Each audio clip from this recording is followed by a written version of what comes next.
And ladies and gentlemen, welcome to the Schmoes Show. I'm your host, the infamous Orion, and I am a Schmo. And I'm Kyril, and I'm also a Schmo. And today we're announcing our resignation from British Parliament. Yeah, it seems like the thing everyone's doing, so, we just gotta jump on while it's hot. I've always been a proud trend chaser my whole life. This whole living thing was a pretty good trend that I wanted to jump onto.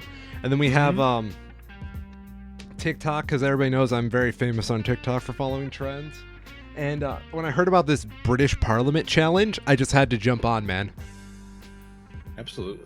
Yeah. You just speed run your whole term. Just go in, do one thing, get out. It's pretty impressive. So, why do we take a week off and just build this massive pile of news? Okay. Holiday. We had to go celebrate everybody blowing their fingers off their hands. Dude, so I went out with my girlfriend to this local shindig in her hometown, where they had basically like a small carnival with like carny food and fireworks and rides. And the fireworks show there had a dramatic misfire, and a whole bunch of fireworks got sent off like at the very end, unintended. In like less lighthearted news, there's actually so in Battle Creek they have the airport there. And every 4th of July they have like a big 3-day air show that goes on, where typically they'll have local military pilots do stuff. They'll get historical planes. They'll have some years they get like the Blue Angels to do stunt flying and stuff. Yeah. This year the plan was that they were going to have a drag semi truck sort of thing, race planes basically. Like have the planes fly low over the tarmac, the truck does its big jet engine thing, and they do a big race. Tragically, they had a huge crash on the first day with the truck. Something went wrong. Either one of the engines failed or a tire failed or something, and the truck crashed at speed, and the driver died. I remember hearing about this on the news this week. Yeah, it was really bad. Yeah. What was it? Richard Hammond on Top Gear, I remember, 15 years ago, was doing a similar stunt for the show, and they had a sort of a similar crash where something went wrong with these incredibly just not safe vehicles. To be just blunt about it, they are not safe. And he crashed, and he was in the hospital. He survived somehow. I remember hearing it was because he's pretty short. If either of the other two hosts of the show had been driving it instead of him, they likely would have been decapitated with the way that it crashed. Wow. And he was still in the hospital for like half a year recovering. So, yeah, these jet cars are really dangerous. And, yeah, I don't know. People keep doing it, though. Because it looks cool, dude. And it does, Yeah. But it's not good. No, not good at all. Speaking of not good at all, where do we start this time? Because, do we start in Japan? Do we start in the UK? I want to. Okay. Because I think the Japan one is possibly the most nuanced, right? Because it is, of course, not good, and it shouldn't be celebrated. But there's, on the other side, I've seen some people that have been giving Japan's former prime minister a little too much credit, I feel. So how do we start with Abe? I feel like as Americans, we should talk a little bit about who Abe was as a politician and kind of give some more reference of why someone would want to shoot him down in the middle of the street. So in this case, everything that I've read about it seems to indicate that it was a personal conflict related to his actions, only semi-related to him being a politician. Yes. So Shinzo Abe was the longest serving prime minister of Japan. Hmm. He was in office for two separate periods, first from 2006 to 2007, and then later he at that point he stepped down because of his health. He wasn't like removed from office, he chose to step down. And then again ran from 2012 to 2020 when he again stepped down because of his health. During the whole period, he was the basically the de facto leader of his political party in Japan, the Liberal Democratic Party, who currently holds majority control over their government. Hmm. Um, he was by no means unpopular. He kept getting reelected, right? His party remained in power, but he absolutely had some controversies, I think is the right word for it, during his tenure in government, Good point. particularly related to actions his country are, I don't even think alleged is the right word, actions his country did take during World War II, particularly. Was he one of the deniers? I did not know if he was one of those deniers. I don't know enough to say. Okay. I do know, like, the one thing that I know for sure is that there was a controversial photo taken of him in an airplane in the cockpit of a fighter jet, Hmm. um, that was numbered 731, which in the commonly understood, the cultural nomenclature there would be the equivalent of a German prime minister sitting in the cockpit of an airplane numbered 1488. 731 is the same number as the Imperial Japanese Army Unit 731 that conducted lethal chemical and biological experiments on live prisoners during World War II. When it happened, the act was described as a direct act of provocation to Korea, China, and the other victims of that army unit. They claimed it was coincidental, but come on. So there's been a number of stuff like that. Yeah. That was one of the more recent ones, I believe, that was like really kind of gross. There's definitely other stuff on the, as they call it, the comfort women, which was basically Korean women being, for lack of any necessary subtlety, enslaved and brought to Japan to be sex slaves during, I believe, pre-World War II, but I don't know for sure. I want to say But it was. that's like that. Yeah. It was in that time period of like when Japan was very much the dominant military power in East Asia area, East North Asia. There were some very atrocious things done, Hmm. and Abe's opinions on them were not particularly. They didn't look good. Not So based. yeah. That being said, he was still, I think, effective as a politician. I think that's safe to say. Japan has done very well lately, and even in light of his assassination by shooting, Japan's weapons crime is minuscule. And it goes to show, now that we know some of the details of this, given that it occurred with a homemade weapon. Yes. Which It's is not like, interesting. Yeah. yeah, I mean, where there's a will, there's a way, right? But in this case, it's not like in the US where you can just go down to Walmart. Somebody had to actually know how to and then build and then successfully use a homemade firearm. And that's not trivial. So this was an individual who was dedicated to what they were doing. I find it very impressive, and I'm not trying to give this guy like any credit, But Yep. like with just how dangerous a homemade firearm is that it didn't Yeah. blow up in his face. Oh yeah. So from what I understand, it was basically just like a pipe gun. Okay. It was a pipe, something that some sort of projectile, some sort of propellant, and something to set off the propellant.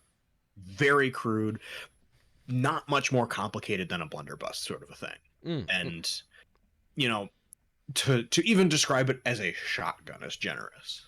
It was very crude. Well, yeah, I can only imagine what it's like to be in the crowd that day and you see this guy take out this mysterious object that doesn't look like a traditional gun, and then to see it Yeah. just like Oh yeah. fire out. Yeah. Um. So let me see if I can figure out what this is. According to an article posted to Reddit, who I believe there's not like any direct quotes here, but the person who was arrested in talking to police allegedly has said that he did it because of the ties Abe had to the Unification Church in Japan, which Yeah. is basically a cult. It's Yeah. the equivalent to the prosperity gospel types of churches that we have here in the US, where they want you to send them all of your money, and sending them your money to give to God and totally not to fund their lavish lifestyles will cure you of whatever ails you have and increase your standing in whatever afterlife you believe in. Well, I'm going to just stop you right there because prosperity Yes. gospel it makes so much sense, dude. Because Yeah, yeah, do yeah. you see how those people live? By giving money to God.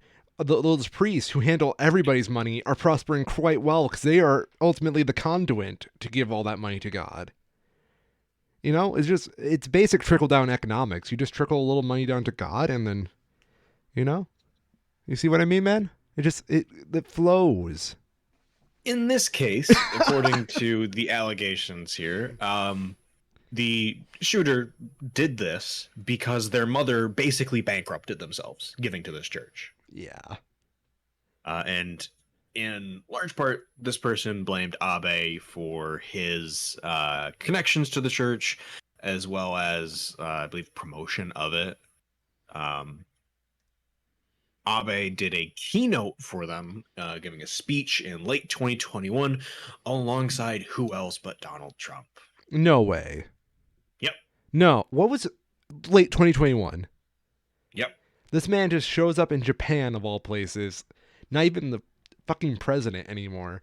And then, I believe this might have been in Korea, oh, okay. Still, but still, yes. dude. Yeah, September of 2021.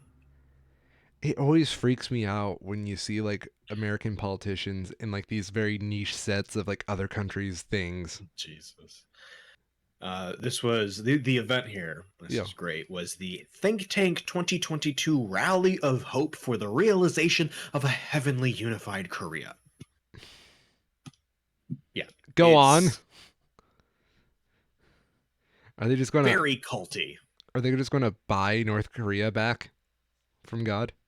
No, so I believe the implication there is that their actions here on Earth will to remove the divide between North and South Koreans in the afterlife. That's what it sounds like to me. Heavenly unified. They'll Oh yeah. unify them through religion. Heavenly Korea. Even though North Korea is a godless country.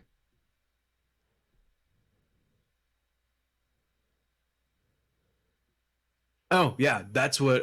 Geez, Trump was doing that on 9/11. Go figure. What? You know, former president, real good. But we're not talking about Trump today. We're not? Although I have a feeling it won't last. You know, wait till after the midterms, and then we'll be in full presidential cycle. It's gonna suck. Yeah, I actually saw a really good line talking about all of the horrible stuff happening here. about how America used to be the shining city on a hill, the golden example for everyone else to follow, and now we're the burning city on a hill as a shining example of what not to do. Don't Seems do fitting. don't elect a Reagan, not even once. Yeah.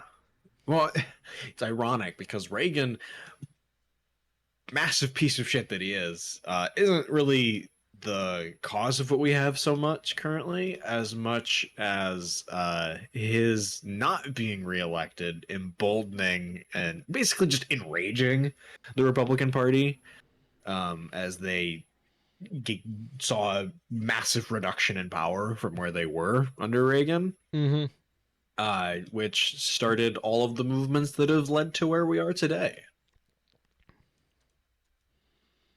All I'm John saying. Stewart, who was in the news this weekend because people apparently want him to run for president. At which he responded to with, "No, I don't want that."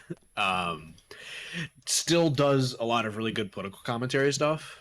He has a YouTube podcast thing that I've enjoyed watching through some of the episodes of. Let me see if I can find the name of it real quick. It's like The Problem or something like that. John Stewart. Yeah, The Problem with John Stewart. He has had a number of episodes where he's talked with law professors, both after the leak of what the Roe versus Wade opinion would be, and then after it actually happened, talking about the actual legal side of it. Mm-hmm.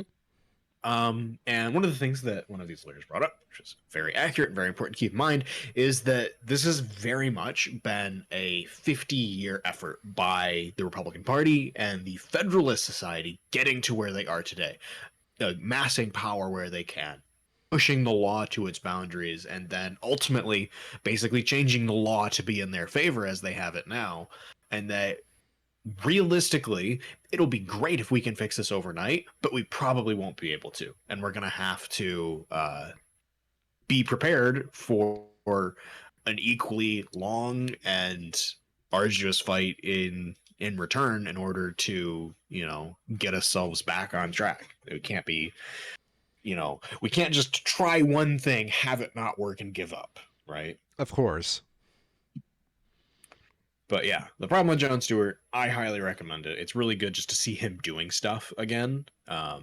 He is a very influential member of the sort of just the liberal side of American politics. And he had been quiet for a while. He did a lot of good work in that time, working with the 9/11 first responders, getting them the protections they need. He did a lot of really good work now making sure that the bipartisan VA bill that's going through, it's something like $3.5 billion to provide medical care for veterans who were exposed and contracted illnesses based on like burning oil fields and all sorts of, things that should clearly be covered by their VA benefits that for whatever reason weren't. Mm. So that bill is going through. It's currently being held up. Actually, let me see if I can find it here real quick. He tweeted out a good piece about it. Pat Toomey is stalling the bill in the Senate, I think. Okay. Yep. So fuck you, Pat Toomey. This should be the easiest slam dunk in your fucking career, and you're fucking it up.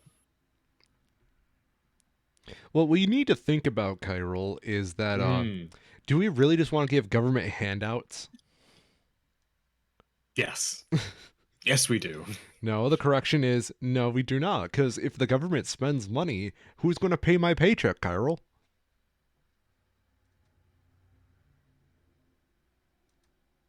Checkmate. So which Sri Lanka or the UK? Sri Lanka, because that's a quick and easy one. Yeah. Well, I don't know if it's necessarily quick, but it's pretty clear cut. I'm just proud. I'm proud. Currently, I know it's really cool. Currently, protesters in Sri Lanka are occupying government buildings, including the presidential palace, demanding their prime minister step down. I believe he has. Yes, he did. From what I Yeah. heard. Yeah. They're still holding out for more government resignations, including the president himself. But for what it's worth, the president's already fled the country, so it's not like he's doing much either way. Um, but yeah, a huge effort by the citizens of Sri Lanka to take their country back from apparent corruption, and hopefully they'll be able to install some sort of new government, or at the very least institute reforms that should bring about positive change for them. But they're actually out there doing what they need to get shit done. But Kyril, why are you so pro the Sri Lankan government being, ambushed by protesters when we were all so against January 6th? Because one of them's on my side and the other one isn't.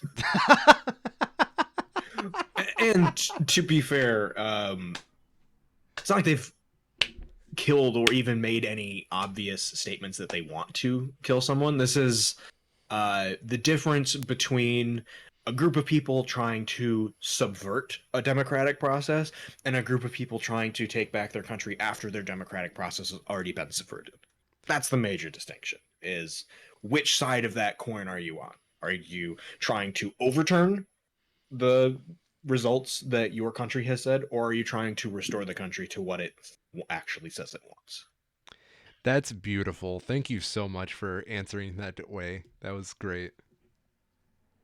We also got this great post on our trees, which is not the kind outside. Well, maybe it's the kind outside your window. We are in Michigan. But somebody put out on Reddit a picture of themselves smoking a joint in the presidential palace in Sri Lanka, which is excellent. And they tagged it with the smoke spots flare.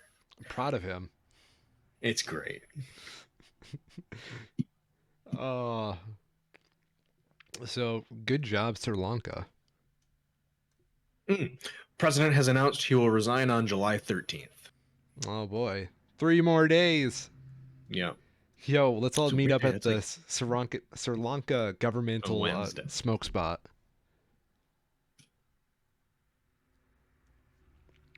What's next, good sir?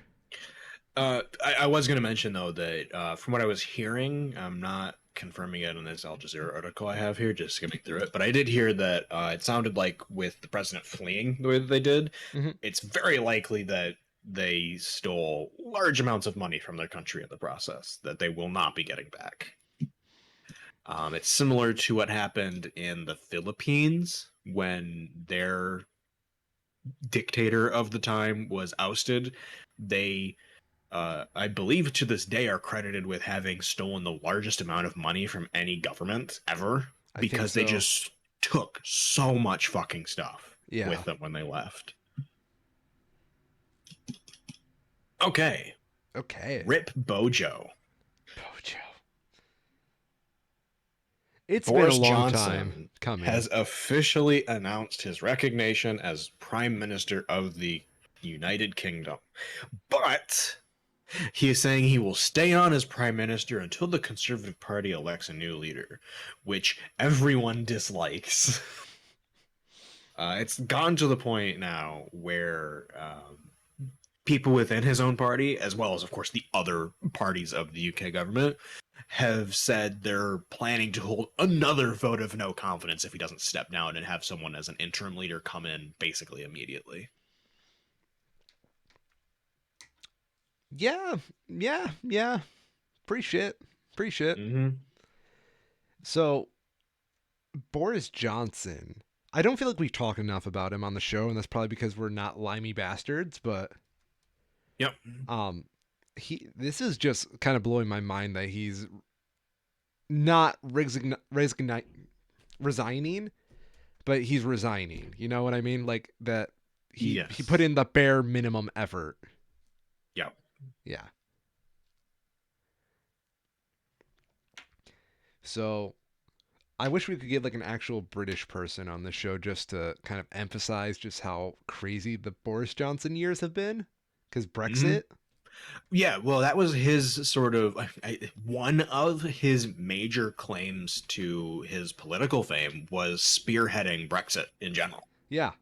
He was very much the figurehead on it, and it was a movement that was very emblematic of everything at the time, where looking at the numbers of people talking about it beforehand, it was massively unpopular, and everybody just assumed it wouldn't happen, and then it happened by a very thin margin because of apathy, right? Yeah.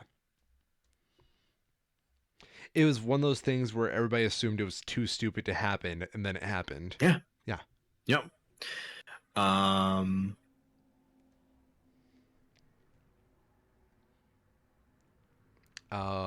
What good, sir? I was gonna talk about some of the ministers that resigned, Go on. as well as some of the stuff that we've had since then with just some amusing facts that have come up.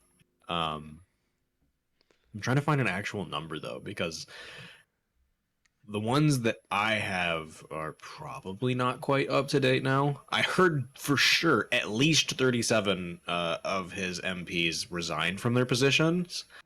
And that was one of the major pushes that led to him actually giving his resignation. This is the equivalent of like all of the president's cabinet collectively resigning in response to their actions. So it is substantial. Um, but since then, he has before he resigned, he had appointed other people as cabinet positions who then also resigned. Mm-hmm. There's one person that was the education minister for 36 hours before resigning. He's had 3 different education ministers within 2 days. What is it called? It was like the chief something. I can't remember what it is. One of the more senior cabinet positions or ministerial positions.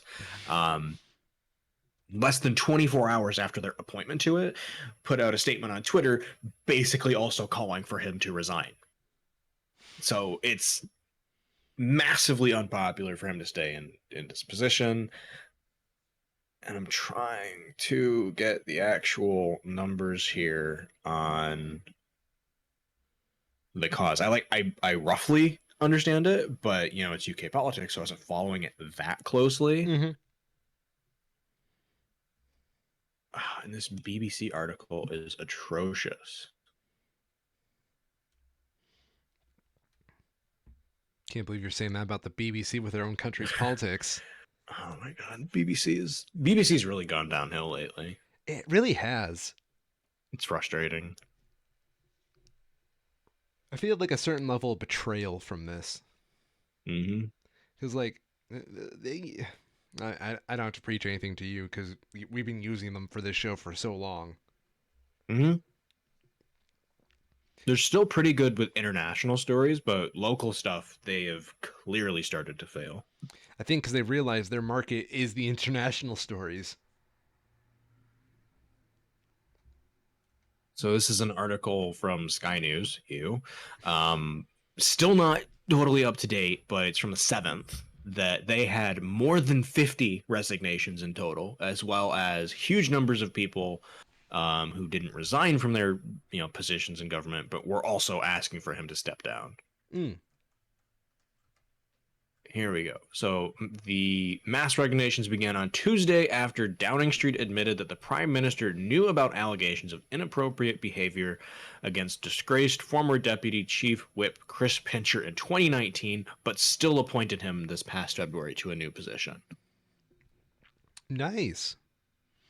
Go Boris.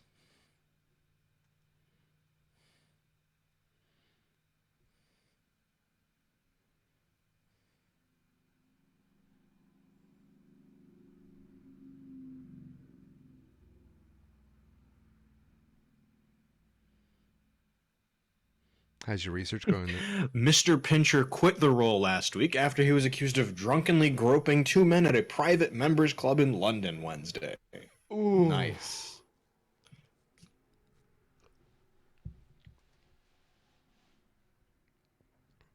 That's a foul. Questions have been raised about what the Prime Minister knew before appointing Pincher in February, with allegations that by former Chief of Staff Dominic Cummings that Johnson referred to the MP as Pincher by name, Pincher by nature beforehand.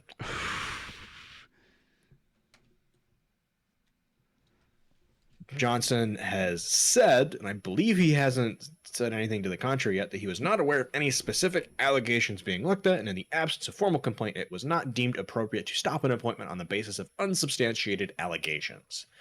The controversy comes out that people were basically like, yeah, no, the news is all reporting this, and even if they're unsubstantiated, you still shouldn't do it. So they just basically don't trust him anymore. And he will be, current timeline is that there will be a new election among their party in October, where someone else will be elected to stand as the head of. I don't even know what their parties are. I know what their parties are called. I don't know their alignment, so I'm not even going to try. So that is the current timeline. People want it to happen sooner. And we'll have to just keep an eye out to see what actually goes down. I'm predicting more resignations. I'm not sure. Well, we'll see if nothing happens. Maybe. It seems like the next step with them, now that he is basically confirmed that he will be resigning at some point, is that if he doesn't, they'll just hold another vote of no confidence, and it's much more likely that this one will pass. He was already disliked before, and now his own party's turning on him. So I don't see how he survives the second one. I don't think he will. All right. I had a very quick update on an article that we talked about 2 weeks ago. Okay. Regarding a large breach of Chinese data. Oh, yes. Go on, please. So the official posting for it has been removed relatively recently. No Chinese officials have officially responded to it, and President Xi Jinping did not make a direct reference to the data. However, Xi Jinping has urged public bodies to defend information security after the alleged hack was reported. Cybersecurity experts have verified that at least some of a small sample of the data is real. There's still the question, given that the price tag that was put on it seems way too low. 1 billion Chinese names, addresses, national ID numbers, and phone numbers is pretty fucking huge. And they were asking $200,000, which is way too low. That's where a lot of the question over, like, is this actually real comes from. So yeah, that was just the brief bit there, that the Chinese government has now indirectly officially acknowledged that it happened and that it might be real, and cybersecurity experts looking at the small samples of it that were included as part of that initial posting have confirmed that pieces of that are real. So yeah, not great. And just when you think living in China couldn't be worse. Yep. Imagine and to be fair, this is also the concern that a lot of people have over government storage of any large amounts of data. It's not always, the entirety of the population of China's names and addresses and everything being leaked in this case, but just recently here in the US, a database including Louisiana, I want to say, a southern United state, on their website, if you just did the F12 inspect element thing, you could look on their website and it would show you all of the names and social security numbers of educators in the state because it was unsecured. And it's, stupid shit like that people are concerned about when you start to get into things like red flag laws. Where do the checks and balances come in? Not just from an individual rights perspective, but from a privacy perspective. If someone's not broken a crime, does the government have the right to basically put their personal information at risk in these ways? I mean, that's an ethics question that I don't think we're liable to talk about here on this show. But no. I would really hope that governments weren't so intrusive that they can basically do whatever they want with your data just because you played outside their rules for a little time. Mm-hmm.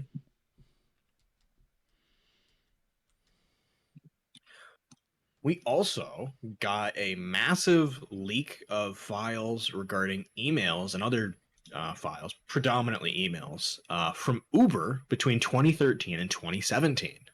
Go on. These are especially related to Uber's activities in Europe, where there's apparently it's 124,000 records, 83,000 emails among them, including conversation between then CEO of Uber. Where's his name? Travis Kalanick and French President Emmanuel Macron. With Macron, basically, this was at the time of the taxi driver protests in France, some of which were pretty violent. Basically, with Macron saying that the French government would not do anything to harm Uber's interests.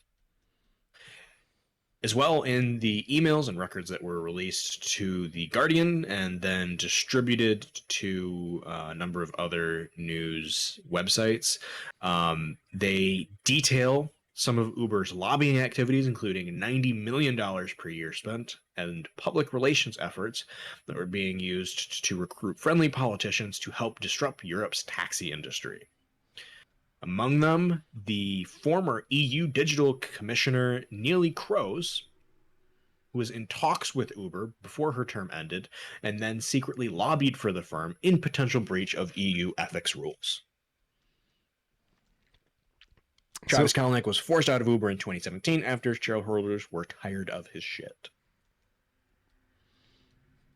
I'm just kind of tired of Uber shit at this point, so none of this is remotely surprising.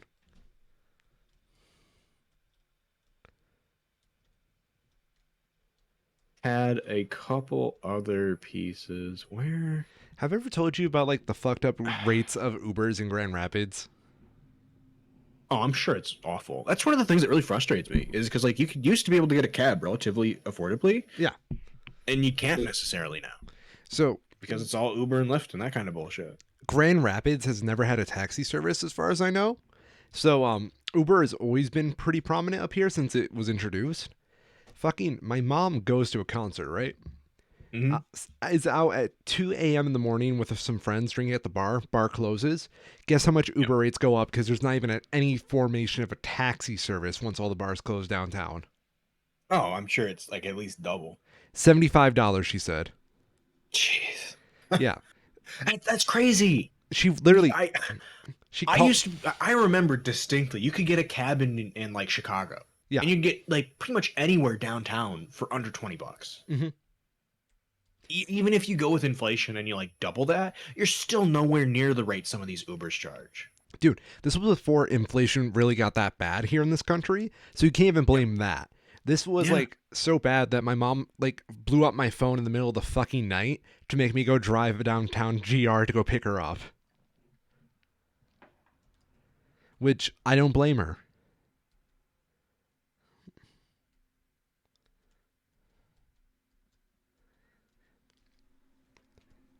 But the free market's great, isn't it? Oh, yeah. It's awesome. It's so free that it's pushed others out of business. It's so free. It's just made it so we have no choice. It's really frustrating to see it happen in real time. There, particularly with like the housing ones. Yeah. I can't think what they're called off the top of my head. Airbnb. But to see apartments in large cities that were turned en masse to these Airbnbs that somehow were able to skirt the laws related to them, and then new laws were passed, and now nothing has changed. You can still go out there and find all these Airbnbs available in these big cities. They just don't declare them. And because it's so massive, there's no real way to effectively enforce these laws. Yeah. What I think really happened with us moving over to like internet-based commerce and whatnot, it just made a lot of the stuff really fucking faster to do because internet, wider audience all around. and you're pretty much just turning everybody into employees that want to do these more social, like ride share or home share events. That gives your executive branch a lot more freedom and control to really branch out the business and get rid of competition than monitor all these people who are more just contract employees than actual like benefits and wages employees.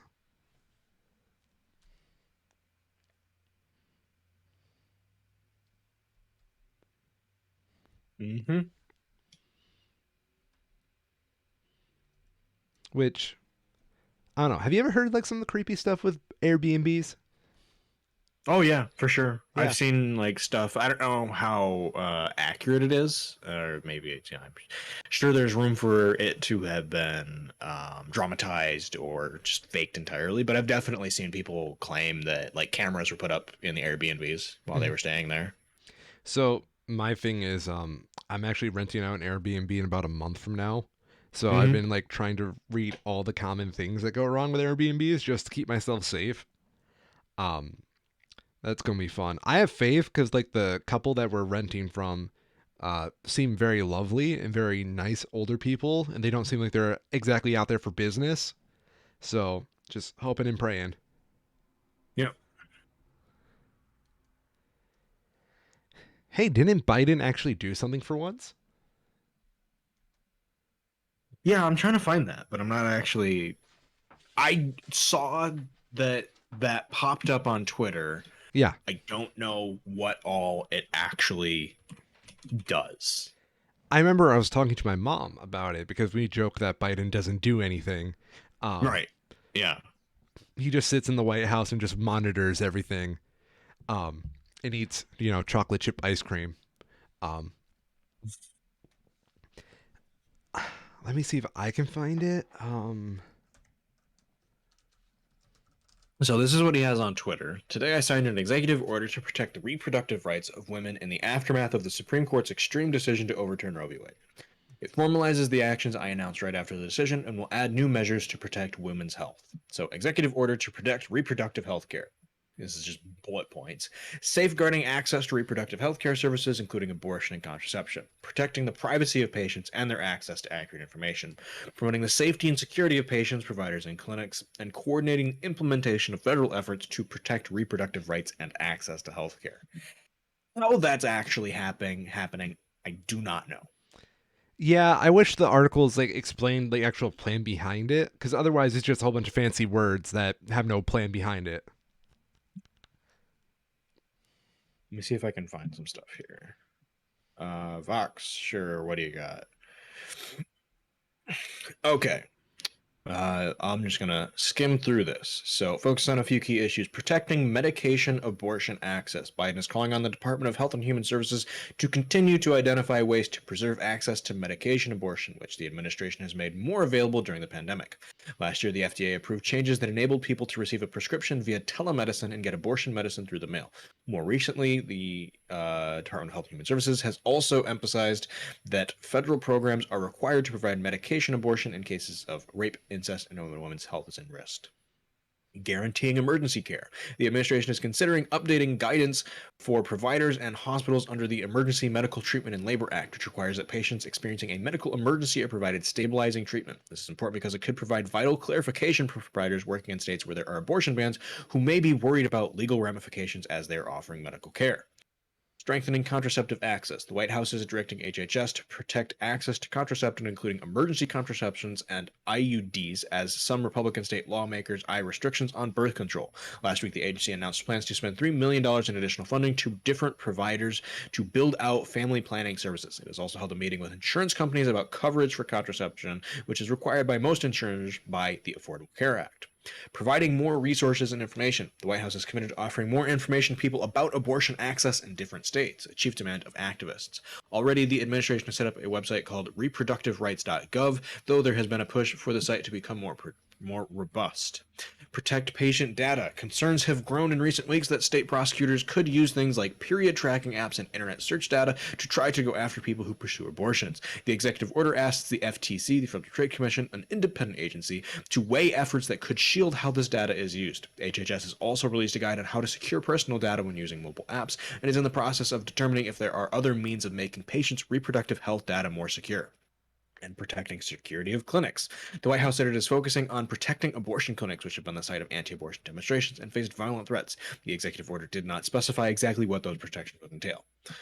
And looking at the website mentioned is definitely pretty sparse, but it exists, I guess.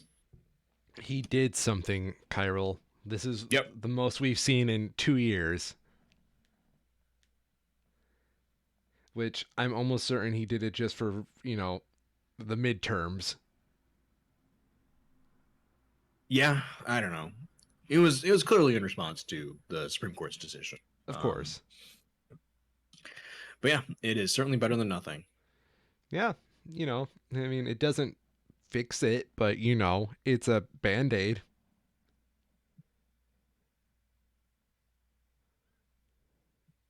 There's still marches going on today, apparently, for continued pressure on Biden to do more. Keep that shit up. And then whoever's next, keep that shit up on whoever's next, and then after them. And can we just set aside 1 week, one day out of the week to just harass the president so they do shit? I would like that. I mean, I say this half jokingly, half seriously, and I hope everybody's intelligent enough who's listening to get my full fucking meaning behind this, but harass your politicians. And I don't mean that in the threatening way. I mean just fucking don't let them... Just call them. Yeah. Burn their asses. So I have a number of other small stories that occurred over the last week or two. Okay, so one not so small. Okay. But I don't want to get into it too much because I don't know much about it. And a lot of the coverage I've seen on it has been particularly frustrating. Particularly in wake of recent other shootings. Because there's, of course, a high-profile shooting that happened that we should talk about or at least mention briefly. But the media in general has done an excellent job in recent months, much as it pains me to give them credit for fucking anything, in not publicizing the names of the shooters. And with this shooting in particular, it seems like everyone just forgot that. I think it started with a number of websites outside of the US. I particularly saw the BBC. I was very disappointed to see them do this. And then also the Independent, shortly after, published their stories specifically naming the shooter. And I'm not going to do it because you shouldn't fucking do it. It gives people who want to emulate these shooters a means to start to look that up. It gives them a place to start to learn more. And yeah, people who really want to do it are probably going to find ways to work around it. This sort of information in the age of the internet is not that easy to hide. But if you can make it harder for them, you fucking should. If you can deny someone the instant gratification, it gives them time to realize their shit is bonkers and they need to step the fuck down. Exactly. So in this specific incident, there was a mass shooting in Highland Park, Illinois, where at least 6 people, I don't know if that number has gone up since, but at least 6 people were killed. Dozens were injured after a gunman opened fire at a July 4th parade. Person has been arrested since following a brief pursuit. This was very much a premeditated attack. We know that for sure. And I'm not going to get into it any more than that because I don't really know that much more than it. It's unfortunate that there's not really that much more news about it. I heard rumors that there may have been a religiously motivated element to this. This is apparently a predominant community that is known for being predominantly Jewish, from what I understand. So that could be a factor, but as far as I know, that has not been confirmed. Of course. Okay. I believe the rest of what I have isn't exactly light, but it's not as serious as that. That's not a good sign, but go on. Speed run So this. I want to start with a funny one. Okay. Okay. Yeah. In the wake of Boris Johnson's resignation, the value of the British pound rose immediately after, within the hour. It has since gone back down to where it was, but it's still funny. That is the greatest thing ever. Like, just that 1 hour is justified. It's very good. Yes. And in one that's not really funny, but deserves mention, I feel. Brandy Bowton of Plano, Texas, was cited for driving in an HOV lane. It's a lane that requires two or more to in the car to use it. Mm-hmm. Was cited as she was the only person in the car. However, she disagrees because she's pregnant. And under new Texas law, thanks to them redefining their stances on abortion as well as the language that Texas uses to define a person in their state, technically, in the state of Texas, a fetus is a person. So we'll see how this goes. It probably won't really go anywhere, but massive credit to her for at least forcing them to go through the process of the fallout that their bullshit laws are causing. I mean, this is some absolute queen shit. Mm-hmm. It is great.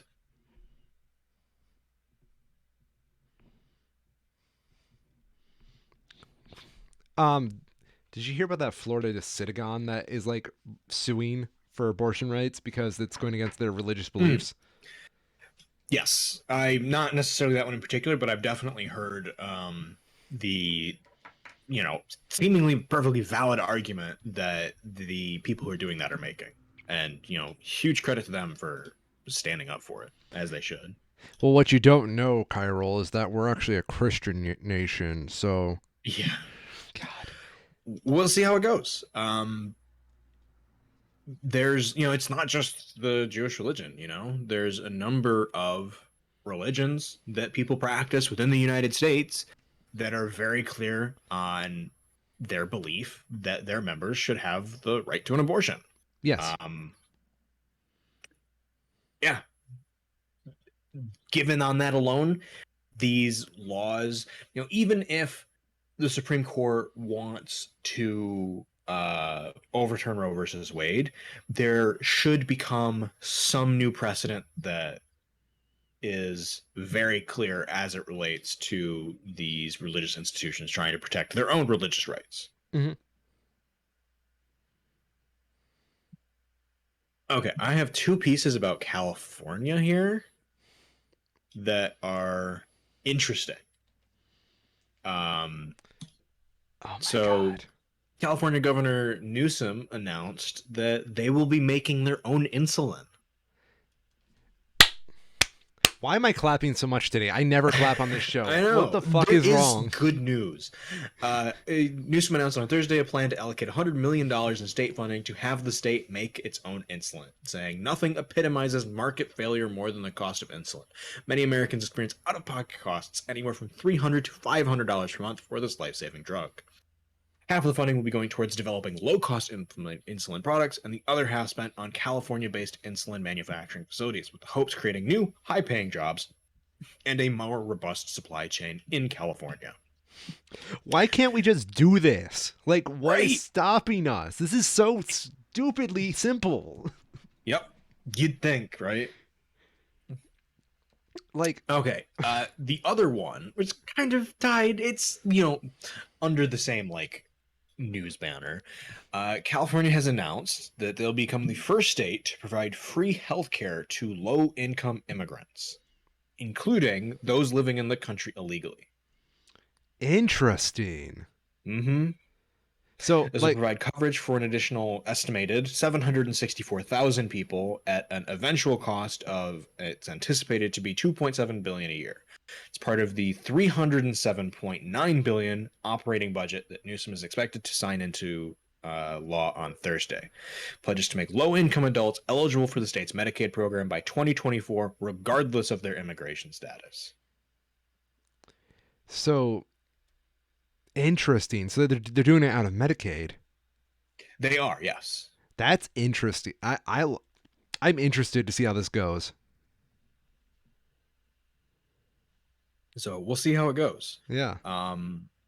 Currently, 92% of Californians have some form of health insurance, putting it in the middle of the average nationally.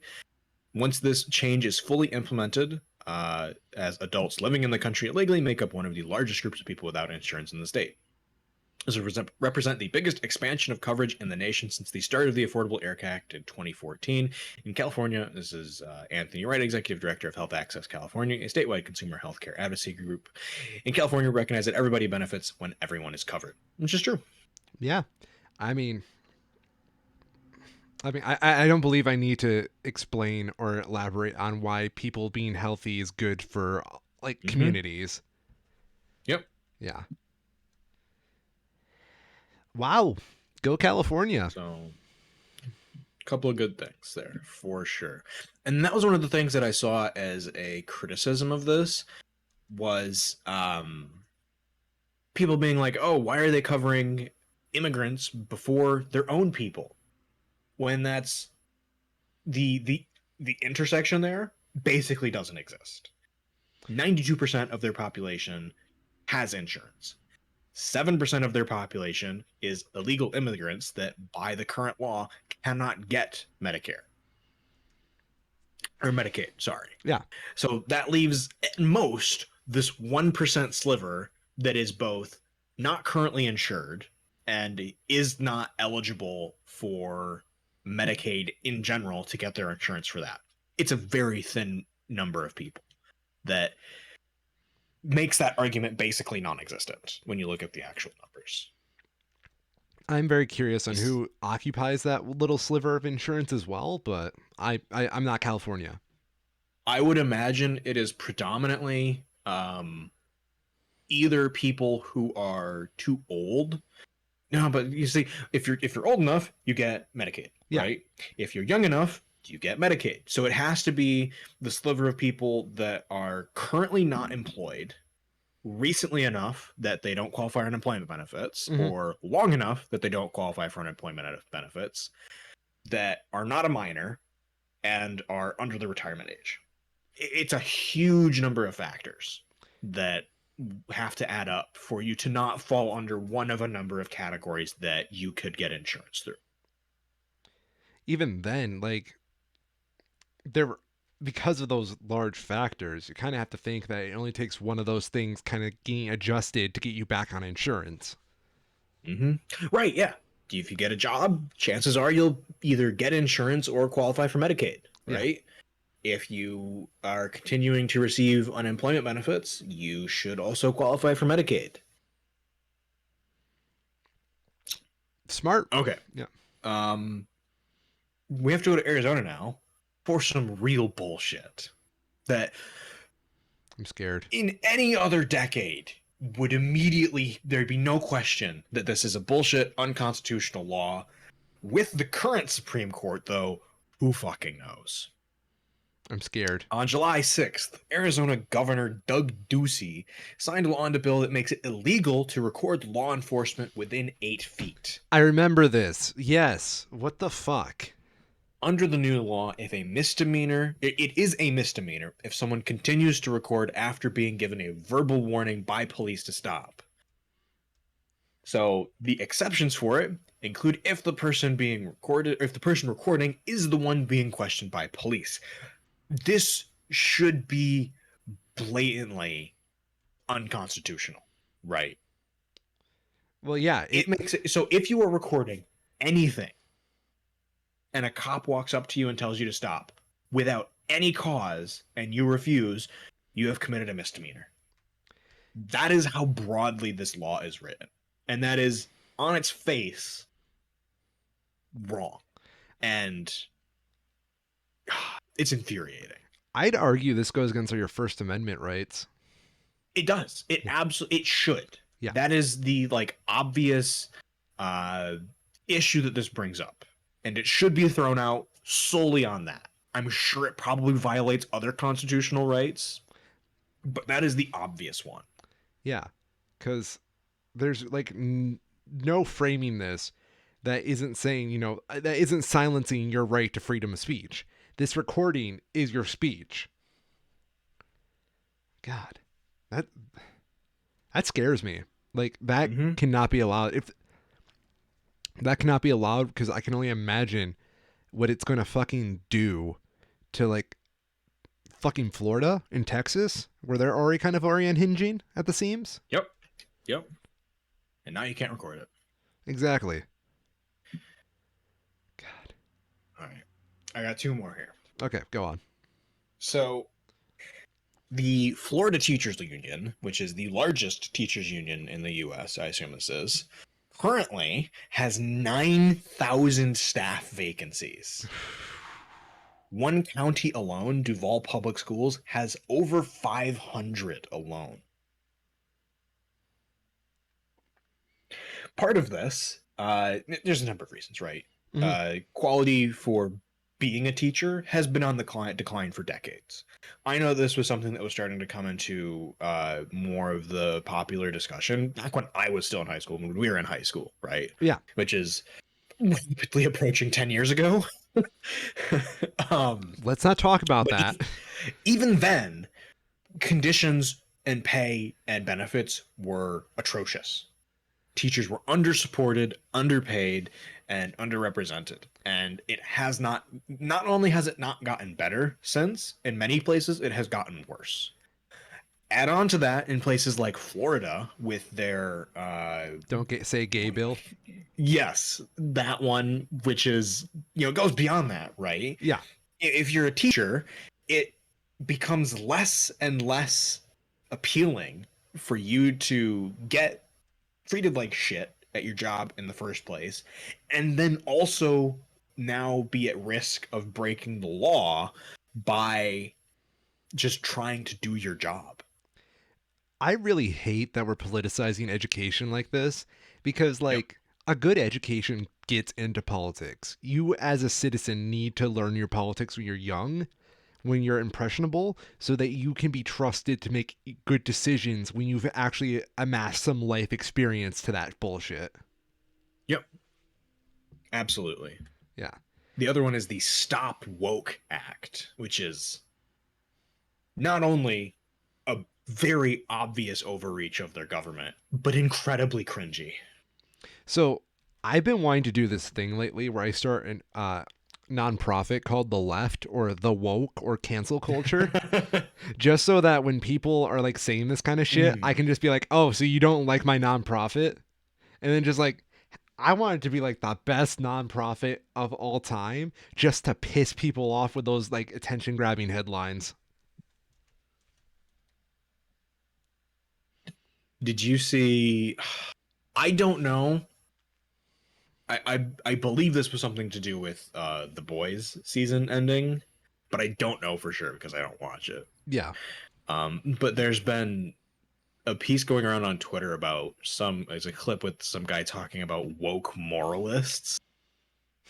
Was that Jordan Peterson? I don't know. I don't know what he actually looks like. I've very much gone out of my way to learn as little about the piece of shit as I can. So let me pull up an image, and if this is him, you can confirm it or not. Because I thought, okay, I spelled that. I think he got. I don't think it is. He got banned off Twitter, and then he posted a video. No. Yeah, yes, that's him. Oh my god, that fucking and that's from the video too.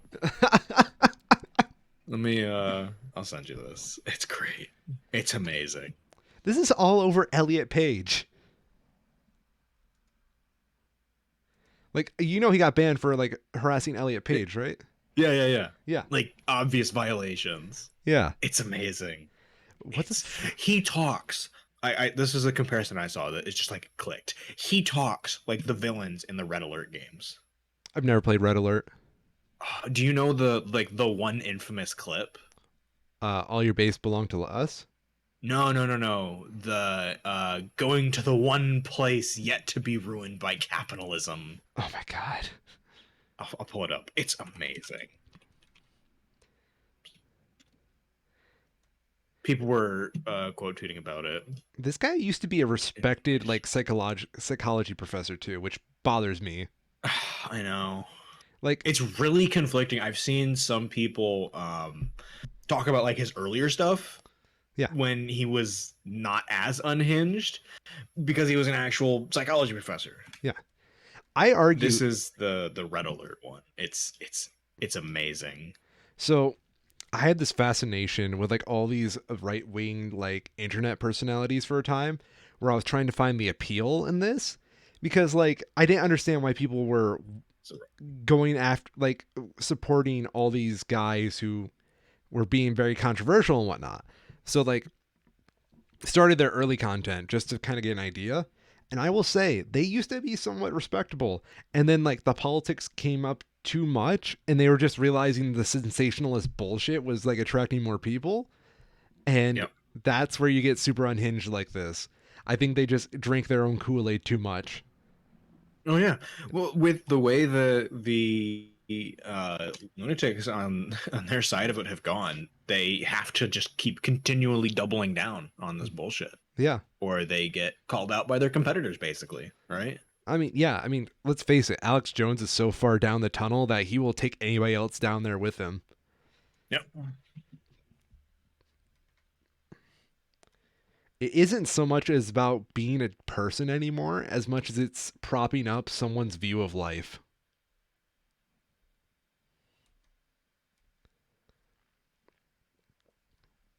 So, how do we get on this Jordan Peterson bullshit again? I believe it had something to do with. I apparently muted myself at some point. I noticed. I thought you were taking care of Rin. No, no, I just hit a key or something by mistake. Hmm. So, how do we get on Jordan Peterson again? Uh, Woke because I was moralist. trying to transition over to Twitter. Oh, you're right. Go on. Because the last piece I have for today, which is the cherry on top, Elon Musk has notified Twitter he is terminating the deal. No one Womp saw this coming. womp. It's great. Musk's lawyer claimed Twitter failed to comply with its obligations in the merger agreement. The merger agreement where he agreed to not only an NDA and waived finding, but also basically waived the right to back out. So right now, they're at the point where the Twitter deal is off. Elon Musk is not buying Twitter. Basically, anybody who was paying attention to this knew that that was going to be the case. But What? if the termination of the contract comes into effect here, Elon Musk will still have to pay Twitter $1 billion to terminate the contract. So I am very much looking forward to seeing that end up in court in the near future. Why the fuck did he do this again? So I believe he was, because he has been cited and fined by the FTC multiple times in the past for basically pumping and dumping Tesla stock. Okay, good point. He has done exactly that multiple times with cryptocurrency after he got dinged by the FTC for doing it with the stock market.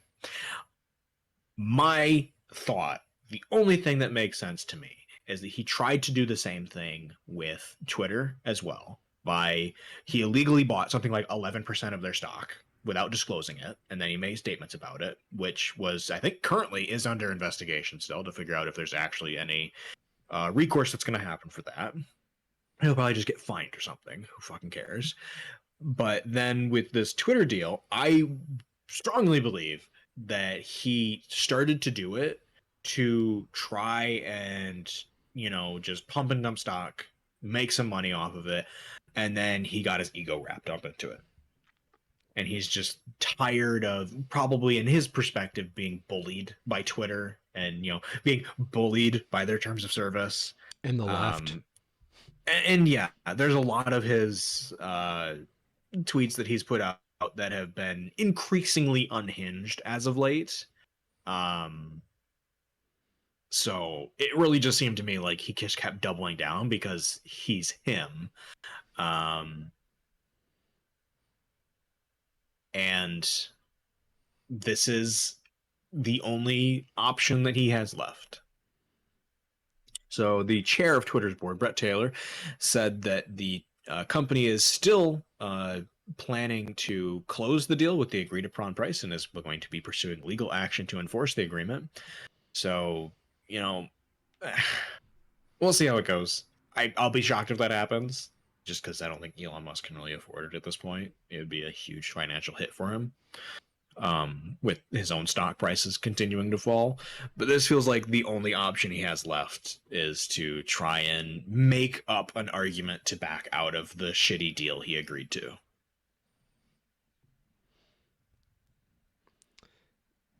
What the fuck is wrong with this dude? Mm-hmm. So many things. He also uh, was in the news this like last week for apparently having twins with one of his executives. Why wouldn't you have twins with your executive? No, no, I wouldn't. You mean you don't eyeball your coworkers as a piece of meat to impregnate? No. Hmm. Yeah, it's very weird. Like, It was, and that was part of the reason why the ironically the memes going around on Twitter about it were so great, because basically everyone all at once had the same joke at the same time of, oh, Elon finally learned how to pull out, oh, which is great there I go clapping because he again. has something like 10 kids at this point or something like that. I mean, he ran out of good names, and now he has to call them like serial numbers. What are Yeah, these it's kids' a names? lot. Yeah, I have no idea. And hopefully no one will ever learn about it because they're not like actually, I mean, they are his kids, but like they don't live with him. They're yeah. not in the public eye in the same way he is. I love that the New York Times has a story. How many children does Elon Musk have? Great journalism. Thank you, New York Times.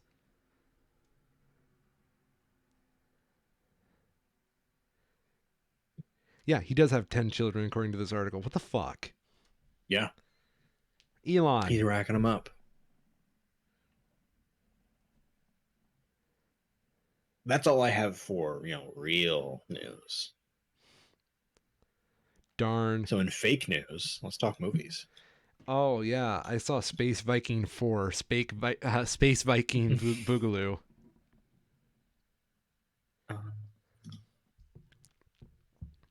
So, do you want to start with How Space? was it? How was it? Okay. Um, do you ever just hang out with your dad for a long time and he puts on like all his classic 80s music on for you and you guys just kind of like shoot the shit for a while and he tells you about the Mm-hmm. girlfriend that got away and the whole time you just feel some existential dread and just knowing a little too much about your father? I get you. That's this movie. It is a serviceable movie. It is the second best Thor movie. It is essentially a watered down Thor Ragnarok, and it really feels like Taika wanted to make one movie, and the Disney executives wanted a different movie instead. And Mm. it's weird because this felt like a Pixar movie to some extent. Um, Interesting. yeah. The plot of the movie is that there is a man butchering the gods called Gore, the God Butcher, and he is coming to butcher a god near you. Who is that god? Many different gods. Could be the Christian god, could be the Islamic god, but he wants to butcher them all. So what he needs is a special key to get to the center of the universe to go talk to a wish granting super monster, so he can kill all gods at once because stabbing them all individually is taking too much time and he doesn't have too much time. Meanwhile, Thor has problems with his axe, and Thor has problems with his hammer, and Thor just has problems. Does he resolve these problems? Well, tune in, space adventurers, because Space Viking 4 may have some answers for you.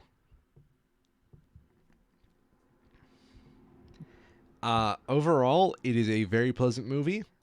Hmm. Um, did not make me laugh, which I'm a little upset about. Like, Really? Not once? there was stuff I thought was funny, but this did Hmm. not make me laugh. Interesting. Yeah. There is like this one joke, and I don't want to spoil it because once I say it, you're going to know immediately what it is when you watch the movie. Where you know how Marvel movies will like introduce a joke in the beginning and kind of play off that joke for the whole period? And you kind of laugh at Yeah. it as they change it. Yeah, yeah. Yeah. This one, I didn't care for the running joke in this film.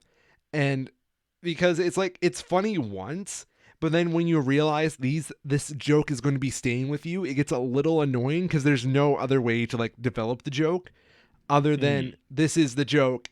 Isn't it funny? Man, doesn't this weirdly change the tone when this thing happens? Um, interesting. I like the ending. I thought the ending had a lot of heart, and I thought it was a great way to like. This could reasonably be the last Thor movie, and I'd be happy with it. Okay. That's good. I think it is a good way to send off his character. But they also kind of say it's not going to be the last Thor movie, which is, I guess, fine with me. But like, if we ended it this way, I think it'd be perfect. Um, Christian Bale steals the show as Gore. He is equal parts creepy, and then he's kind of silly at times because it's a Marvel movie. But at the same time, if he was just creepy, man, I think children would be legitimately pissing themselves to sleep at night. Hmm. Um, there's one plot point I am not happy about, and I've already told you a little bit about it. Um, and I guess I'll say it right here because I'm going to drop it to you as bluntly as they drop it in the film. Heimdall has a son, and that son is plot important. And they do not mention anything until it's important to mention Heimdall has a son. They don't set it up in advance. They do not gently introduce the idea. It is just Heimdall has a son. And they're like, oh, it's blah, blah, blah. You're Heimdall's son. How can I help you? Blah, blah, blah. I also really Interesting. did not like the VFX work in this movie. That's something that I've heard a lot of. Yeah. Um, I think people are very overly critical of it because like what you're Yeah. seeing like on Twitter is like stuff taken off someone's shitty like phone and theaters don't have Yep. the best lighting for phone pictures. But I do agree it is not the best. I think they used a little CGI in Chris Hemsworth's ass, just pointing out there. Um, Natalie Portman is in this movie as Lady, the Mighty Thor. Um, Yeah. yeah, which is cool because the Mighty Thor is a character in the comics. They do this little running joke where she wants to be called the Mighty Thor and not Lady Thor. So they do that. One thing I do like is that a main plot point of her character is that she has cancer and she's trying to like keep herself from dying by using the Thor powers. And when she has the hammer, she looks like a supermodel essentially. And then once she does not have the hammer, she basically looks like she is like super on death's door. I think she actually like loses weight, which is kind of impressive. Hmm. Yeah. Um but what I found very distracting was like how her makeup changes from Jane Foster to Thor cuz like she's got like perfect makeup for Thor 'cause she's supposed to be a goddess. And Right. then like Jane Foster comes in, and then like the makeup's all supposed to make her face look thin, and that she's got cancer, stage 4, make her look sickly, and it's just such a whiplash because of that. Um, Yeah. I'll be interested to see it for that aspect. I've really not liked the Jane Foster character in general in the Thor movies. Um, so if they do anything good with her at all, that'll be an improvement in my book. I think she is an improvement. They bring back pretty much the original cast for like Thor 1 and cameos as well. And thank God because like it felt weird to have them show up this late. Darcy was great in WandaVision, but I don't think she needs to be in another Thor movie. She's in it. She is in it. She's not in I'm it very very tired long. of seeing her character. She's not in it very long. Okay, I Yeah. guess that's fine. I think she works better when she's away from Thor, but yeah, she's like in it for a scene. And the scientist old man dude is also in this movie from Thor 1 and 2. I I thought he like died or something. No, he like went Maybe I'm crazy, wrong. but like he sends like a phone Oh message. no, he got brainwashed by Loki in the Avengers. That's it, yeah. Yeah. That was 10 years ago. It was a long time. Dude, this has been going on for so long. It felt weird because like I'm okay with Thor being like the main character of this, but like to reintroduce Mm-hmm. his cast after like when was Dark World 2014? If even Yeah, bringing back these 2013, 2013, 9 years. 9 years since we've last seen some of these characters, and it does not make sense sometimes. Um, trying to think of more. It has. I didn't feel the action scenes that much in this movie either. Mm-hmm. Um, they do this thing where they're trying to make Guns N' Roses very much a thing for this movie, which I appreciate because I'm a Guns N' Roses fanboy. Like, I just felt like I was kind of listening to Guns N' Roses' greatest hits throughout the film, though, which I'm not sure if that's something I really want out of a film because like it didn't feel like the music scored everything as well as it should. There's like one good moment where the music scores it well. Um, trying to think about their like plot points that are important. Uh, it's hard because I don't want to spoil anything quite yet because there's some genuinely cool creative stuff. Yeah. Uh, Korg is in the movie. Korg is fine. Um, yeah, that's about it. Mm-hmm. I think that's good. Yeah. I want them. It is not the movie that I would have wanted them to make. I think a lot of people are probably in a similar place where so much of the Marvel stuff has been kind of just universal lately Mm-hmm. that now they're getting into stuff that isn't necessarily quite as polished, and it's just not landing as well because it's not for everyone. I think what's really killing it is a lack of investment because we don't know where the story is going anymore. Like we all knew it was going Yep. to Thanos, and Right. Like, what's the next threat? yeah, Mm-hmm. I think the Who reason No Way Home knows? landed so well is because we already had some investment from Far From Home. Because that Oh, ended, and from all of the past Spider-Man movies, you got to see these characters' sort of stories yeah, wrapped up a little bit tighter, hmm and people were really invested in that. I agree.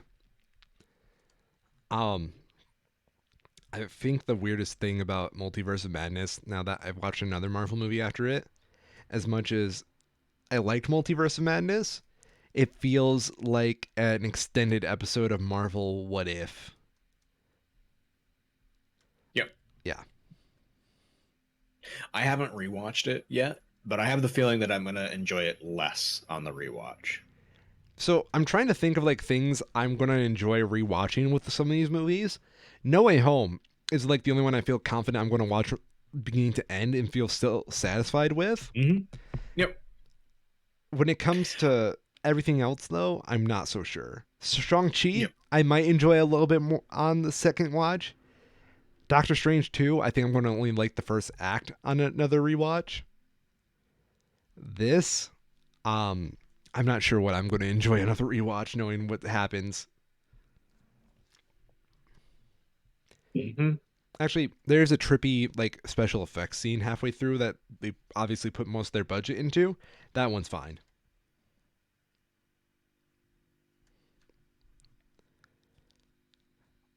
There's also this one scene. And I'm not sure if you're going to feel the same way, but I was watching it And it was very clear to me that nobody in the scene was in the same room as each other. Mm.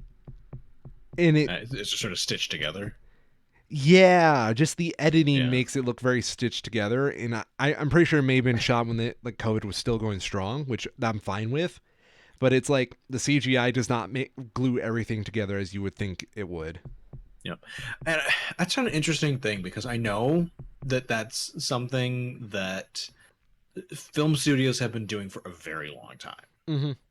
It's not a new thing to have especially your big name actors shoot on different days that they are available Mm. and stitch it together afterwards. Yes. But you're usually not able to notice it so much. I think this movie is very inoffensive. I don't think it Mm-hmm. deserves like any like real negative criticisms because it does everything pretty solidly. Like Taika, all things considered, when you lay down the line, he is way better than your average director. So Oh yeah, he's very good. yeah, And I think people are definitely being overly critical of him as a director for this one movie. yeah. If you're going to tell me this is like his low point, that is fucking impressive. I don't know. This movie feels like it could have been a Disney Plus series. Yeah. And that's really weird to say with like Taika Waititi and Chris Hemsworth attached to it. Yeah. The thing for me is that we've had a couple of movies, like we had Black Widow, right? Yeah. Notably. That was just bad. Hmm. That was clearly hit by COVID. And I think a lot of people just kind of resigned it to that. Like, oh, it's just the COVID movie. We'll get out of it and everything will be better after. And we haven't had that yet. And I feel like the longer that we go without like a clearly great movie, the worse that is going to get for people. I think it's really good that we had No Way Home where we did Mm-hmm. because it still inspires me to have some faith that things are going Yep. to get better. Because, like, what I think is the main problem right now is the writing. The writing needs a facelift. Yeah. Yeah. That I need to see it still. I'm not entirely. I think that that's definitely an element of it, but it's not the only element. Yeah, that's my biggest problem, all things considered. Because, like, Hmm. I feel like these movies are being written by an algorithm at times, which I'm sure Yeah. they are. But I would like to see these movies, like, they are getting more experimental, but Hmm. please let the writing show it's more experimental. I liked Yeah. Sam Raimi directing not Spider-Man, but Doctor Strange. I liked John Watts with what he did with No Way Home, and I Yeah. liked Taika Waititi's like charm with this movie, and like the feel of these directors getting more power in these films. It's amazing, absolutely Hmm. great to see. Like Yep. artistically, it makes me feel these are a lot better, like as films. But the writing is what we came for most of the time with these because Yep. we didn't have Well, much and to the cling the to in the past. it's Yeah. the cohesion between them Yeah. is the thing that made Marvel as good as it is. Hmm. We had this huge culmination leading up to Endgame, and then it really feels like we just kind of fell off a cliff after. And COVID definitely made it worse, but we should be out of it for the most part, and it doesn't feel like we've had that comparable bounce back afterwards. You're right. I feel like this should have been an easy slam dunk in the fact that it's kind of ambiguous.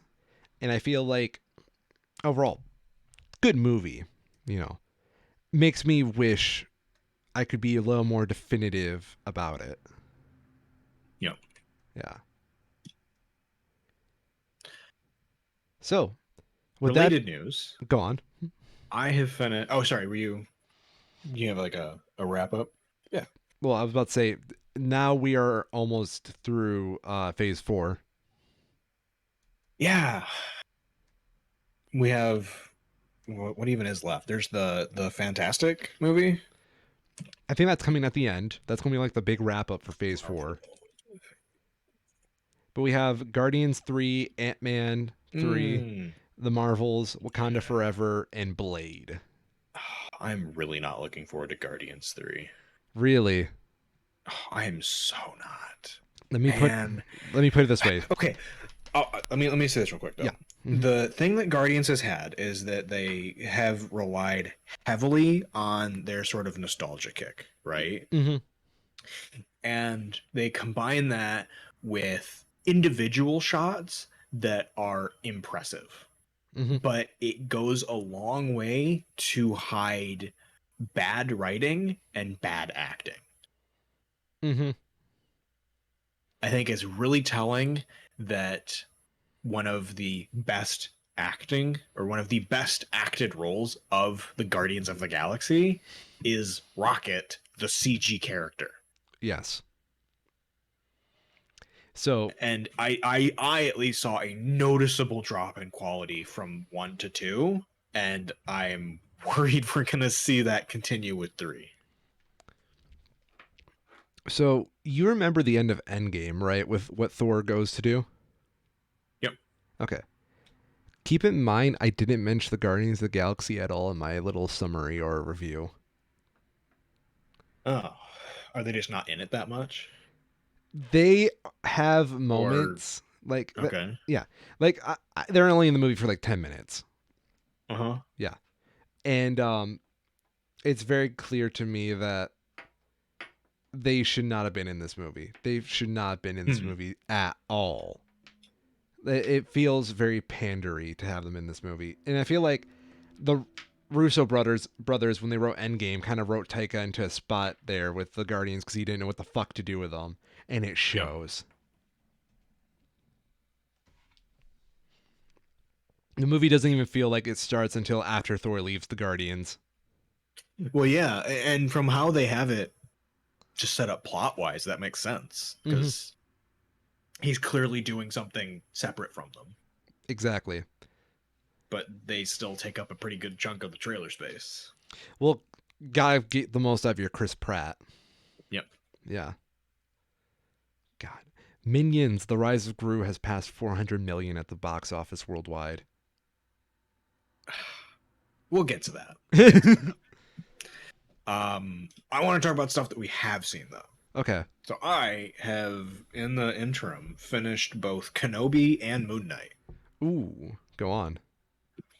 Kenobi is interesting. It gets itself into a corner because you know which characters they obviously can't kill, Yeah. right? So they set up stakes that they can't really deliver on because you know what has to happen in the end. Mm-hmm.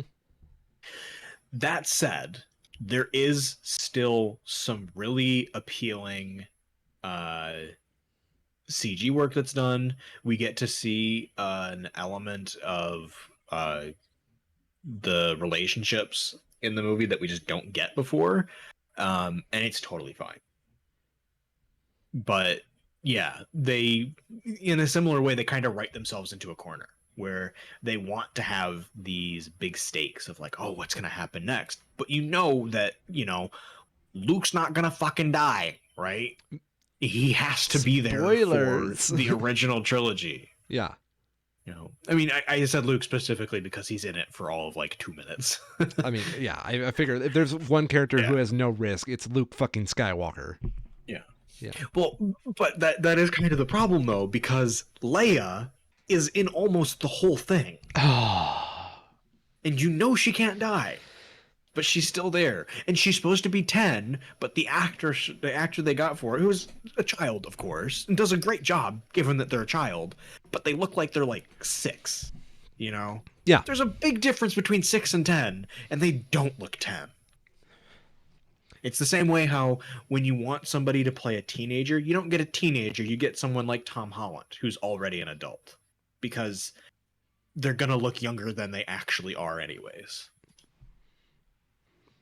So that's amazing. Wow.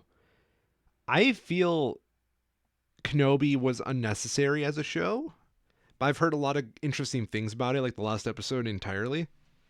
Yeah. And I wouldn't say it's unnecessary, but mhm. um, it didn't live up to what I had hoped it would. What do you mean? Go I on. wanted it to be. I wanted Obi-Wan's character arc to be more dramatic, Hmm. and it is really more of a return to form for him, but we don't really see that falling off. So it feels kind of undeserved in that sense. It's just like, yes, he's back to what we already expect him to be by the end, but his losing that entirely feels like it was done specifically so they could tell the story of him coming back to how he was, where it would have been, I think, a more engaging show if he was already sort of um, at his peak from the start and grappling more with the emotions that they bring up in the show rather than the physical aspect of it. Mm, okay. Because we do get in this, this is when Obi-Wan learns that Anakin isn't dead, is in this show. And that's pretty fucking huge. Yeah.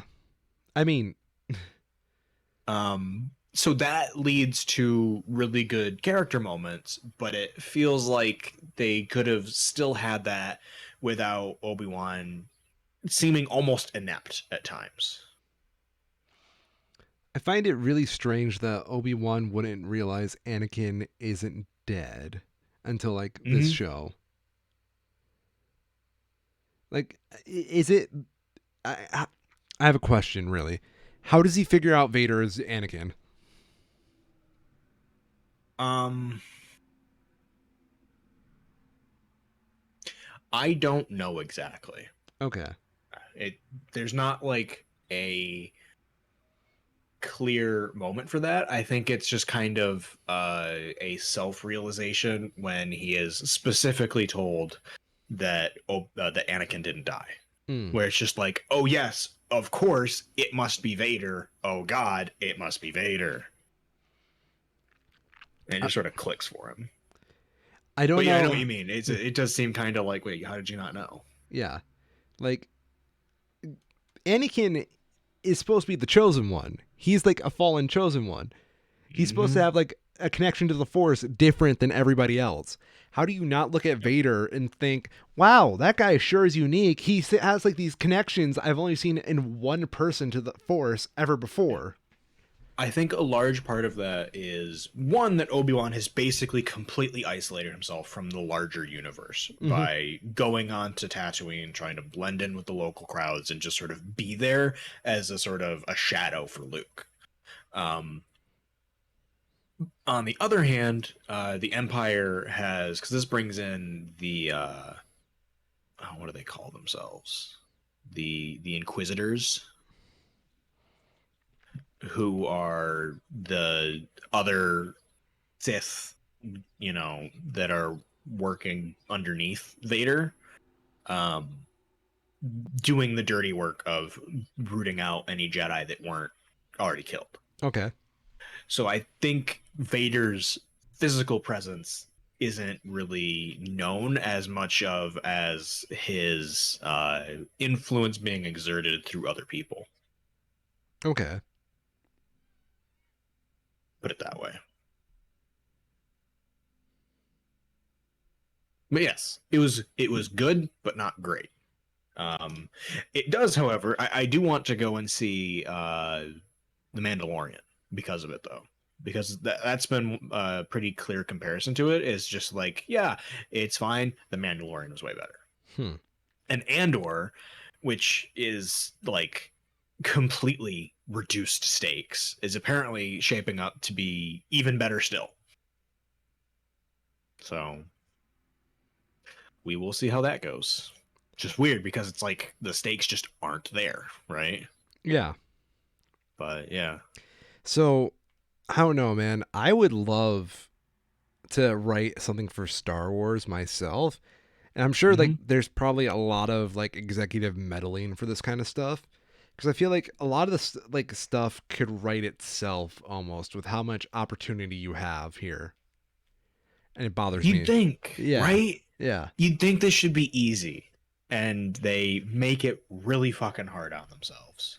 Like I feel like a good idea for an Obi-Wan show, right? There's an Akira Kurosawa movie I really like called Seven Samurai. Hmm. Akira Kurosawa inspired George Lucas for with his movie The Hidden Fortress, and I feel like if you want to do an Obi-Wan show justice, you should just do Seven Samurai but make it Star Wars.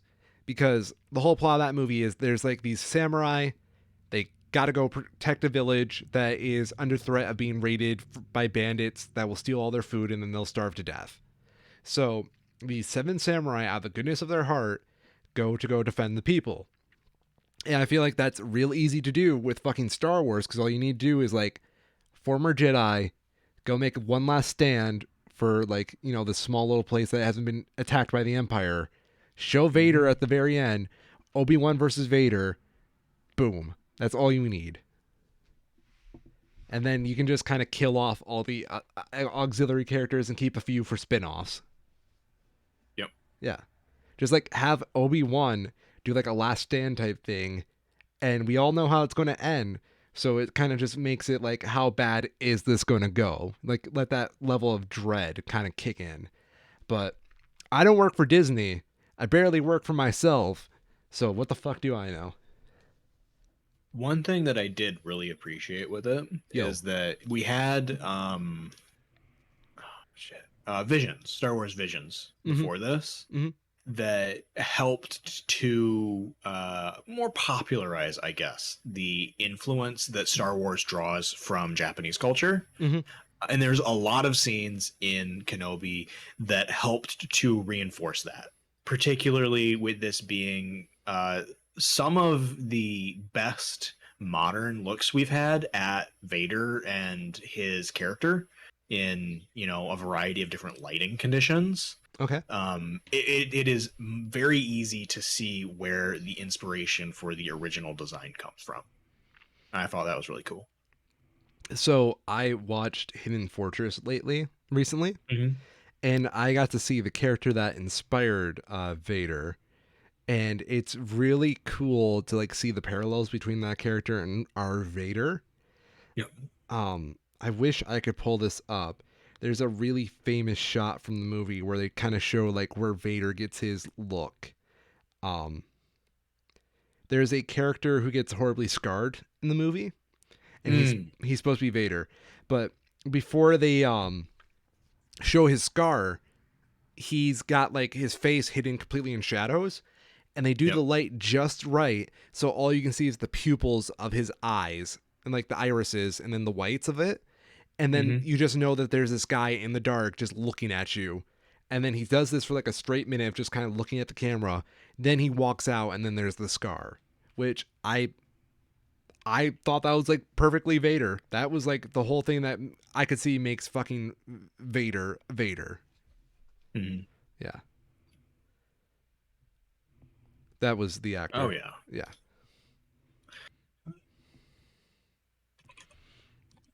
Trying to see. I would at the if you're not gonna see the whole series, I Yeah. would recommend at least seeing the last episode. Um, because there is actually one really well written piece of dialogue that helps close the like emotional narrative. Oh, is it the one about Vader saying he killed Anakin? Yes. It's Yes. very well done. I heard they do this thing where it's Hayden Christensen and James Earl Jones speaking those lines. Is that true?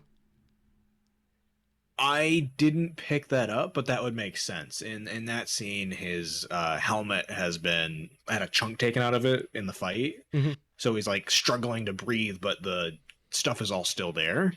So it is definitely some part of both of them. Okay, that's pretty cool. But yeah, I've always liked. it's a really good line where it's Kenobi has clearly bested Vader at that point and is sort of doing the bigger man thing, walking away, leaving Vader to basically you know uh scamper away because he can barely breathe at that point. Hmm. Um, but it's very, very well done. Beautiful. I've always liked Anakin. He's always been my favorite character. So I'm Mhm. probably going to nerd out when I see that. Yeah. Yeah. All right. And Moon Knight. Oh, yes. So this one's a bit more mixed for me. I like the ideas of what they're doing, but it really feels like they could have executed them a little bit better. I get that a part of it is to um, set up this question of what is real, right? You have the split personality thing going back and forth, and the question of what is reality gets played with, Hmm. and they kind of triple down on it throughout the series as it goes on. Um, but I think they could have done it in a way that's less just confusing. Because it's one thing to, like subvert expectations and have misdirections. It's another one that to just have it be confusing in general by the end of the series. Interesting. So, But like, it does set itself up for another season. of course it does. They've got I'll to say keep that. it. Yeah. Mm-hmm. At this point, I've liked calling season finales for streaming services just advertisements for more subscriptions. Yeah. Yeah.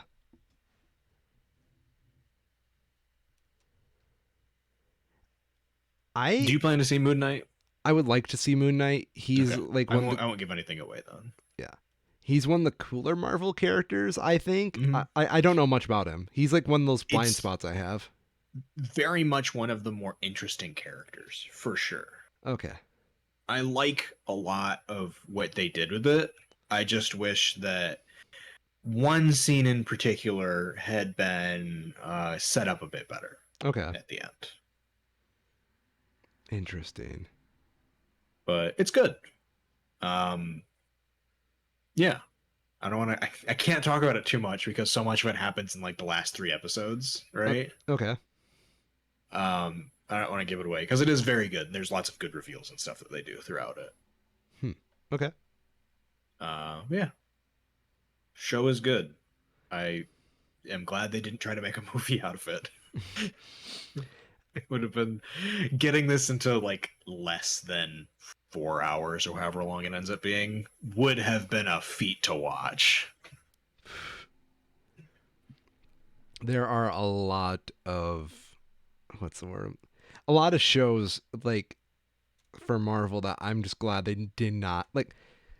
I understand we're at like the point of saturation here, but Mm-hmm. I'm just glad they've kind of reeled it in and made these TV shows instead of movies for some of these characters. Yep. Yeah. It fits the narrative flow a lot better. I think so. You're right. I'll still say I don't think this comes anywhere close to like Loki in terms of my preference for it. Mhm. But it definitely hits above Hawkeye. Have you touched Daredevil much at all? A bit more. I'm still in the first season, but I've Okay. been slowly chipping away at it. Okay. For me, man, it's still for me kind of in its own area because it is definitely very clearly working with a lower budget. Yeah. It doesn't have Disney money. Yep. And Yeah. I really I do have to keep reminding myself of that because they're like the first episode is really really good, but then they clearly have to be like, all right guys, we do have a budget, and they have to take it back a bit. Interesting. Okay. I've enjoyed it a lot though. It is very good. It is very good. It's the crown of the Marvel shows, unfortunately. Mhm. I still think Loki is better, but I've not finished it yet, so we'll see if that changes. Could be to my personal taste too, because I know you really like your Yeah. sci-fi. So I like, do. I really like my sci-fi, yeah, Loki and probably Loki is plays into really that. good sci-fi. It's really good. It is Marvel Doctor Who essentially. Yeah. Yeah. Oh shit. What's up? This is like a little bit of personal stuff between me and you.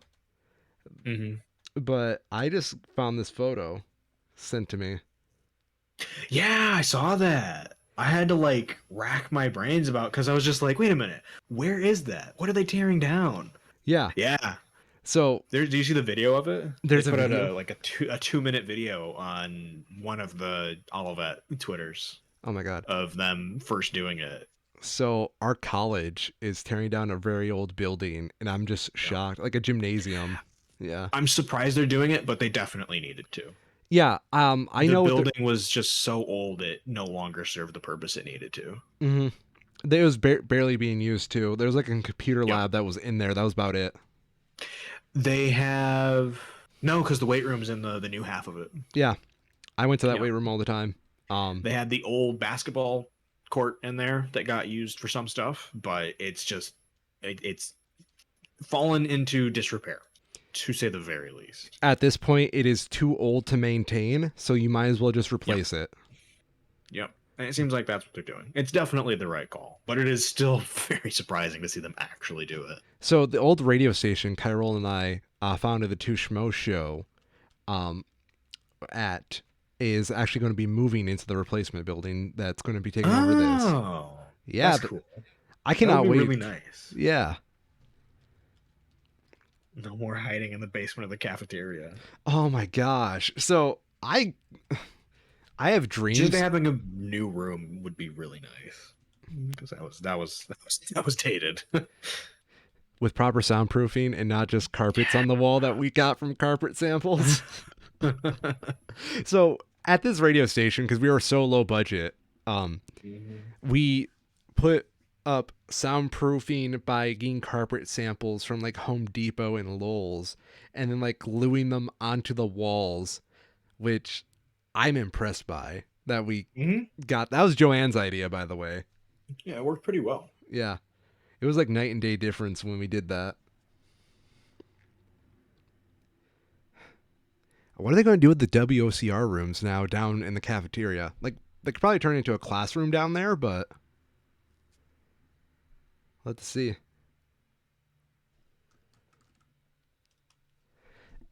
What else do we have for like lesser news? Oh, so I have a couple of movies to run through here. Okay. One is that I just pulled out here. Oh God, we have to talk about. All right, let's do the Minions bullshit real quick. It's Grudiful. It's a It, Minions movie for me. What's up? I have nothing to say about it. I don't think it is offensive. I think it's just a studio Nope, being a it's not. studio. It is totally fine that it exists. It is very much not targeted at me. It could have been a hate film, dude. Could have been a snuff film. What do you? I would have rather they killed off the Minions, honestly. Oh, you know what my favorite thing about Minions What, lore is? isn't this the one where they conveniently skip over the fact that the Minions would have had to have served under Hitler? Yes, they announced in this one the Minions were frozen in an iceberg during World War II. Yeah, how convenient. That is beautiful, but it does mean that the Minions could have been responsible for 9/11. I mean, yeah. You can I either don't think get that was the greatest evil at the time, but you know, there's an argument to be made for sure. yeah, like just think about it, dude. If the Minions are after the pinnacle of human suffering, they if they weren't in the Holocaust, they would have had to definitely taken place in 9/11 and other terrorist like things. Like the problem with the Minions as a concept is we don't know if all of them are serving under Gru or if there's like a select group out there causing human misfortune and misery. So we just have to, we have to wait and see. Minions lore, man. They were probably the Minions were probably behind the Armenian genocide. Yes. They would have been out of the iceberg. Honestly, if it was up to me, none of the Illumination movies would be allowed to exist. Wow. Illumination as a studio is just a scourge of trash films. I'm not arguing. They are. I don't think they're bad per se, but I think Maybe bad isn't right. I just find their practice to be something that I have no interest in supporting. I think of. I'm trying to think of a great way of doing this without being too hyperbolic. Yeah. They are negative culture. They are Mm-hmm. so watered down that they contribute absolutely nothing to culture, and they actually kind of take away from it to an extent. Yep. Yeah. That I think the whole gentle minions like meme and here we are trying to like pin the Armenian genocide on the minions is like an valid response to try and input anything onto it. Because that's just how the human mind works. We want to contextualize things so it actually has like meaning into it. Yep. Yeah. But that's beside the fact.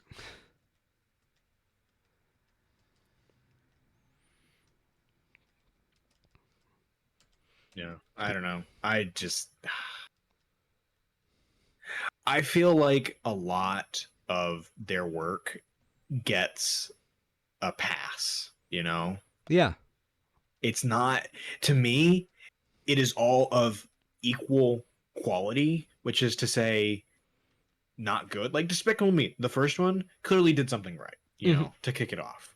But Yeah. then everything after that has been equally bad with Hop and the Lorax. And then you get back to the Minion shit, and it all just gets a pass for some reason. And I don't get why. I think it's unfair. I think that it's really a capitalist culture that Minions thrives in the Mm-hmm. sense that it is there to make money. It is Yep. not there to insert value or to really make an imprint. And for that purpose, it serves no harm. No, it doesn't hurt anything, Yeah. but it does. People clearly go out and see this shit. I just wish they'd go and see something better. What, like Thor, Love and Thunder? No, like we have decades worth of animation that is so far ahead of anything Illumination has made You're not wrong. that someone would need to go out and see these movies in the first place. This is what I can't understand. You're going to spend like the most gracious example I can give is somebody who has a couple of kids and they just want to go and do something to do something, right? Mm-hmm.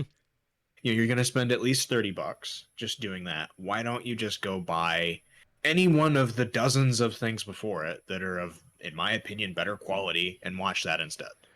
It's I don't hard know. to be okay with the Minions in a world of Studio Ghibli's. Right. Yeah. Or even if you just want to look at American animation, Yeah. like Pixar and Disney have done remarkable work over the last 50, 60 years. I'm not going to say everything they did was perfect, but you're right. Oh, absolutely not. Yeah. But, they did some good shit. Yeah. Just stay away from the Oh. later Toy Stories.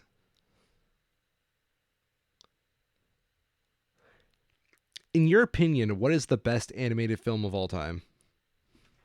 Oh. Best of all time. Objectively or subjectively? We'll go with both. Okay, so Okay. pretend I am a mother of two. My husband is away, Sure. and I want to take my kids to go see the Minions. And Yes. you are going to stop me, and I'm going to, Mhm. recommend something else to me and my children of two, Kyle Wally. and Cassie. Wally. Well, fuck you. Good answer. Fuck you. I expected more thought and answer to that, but that was pretty fast and that was good. Fuck you.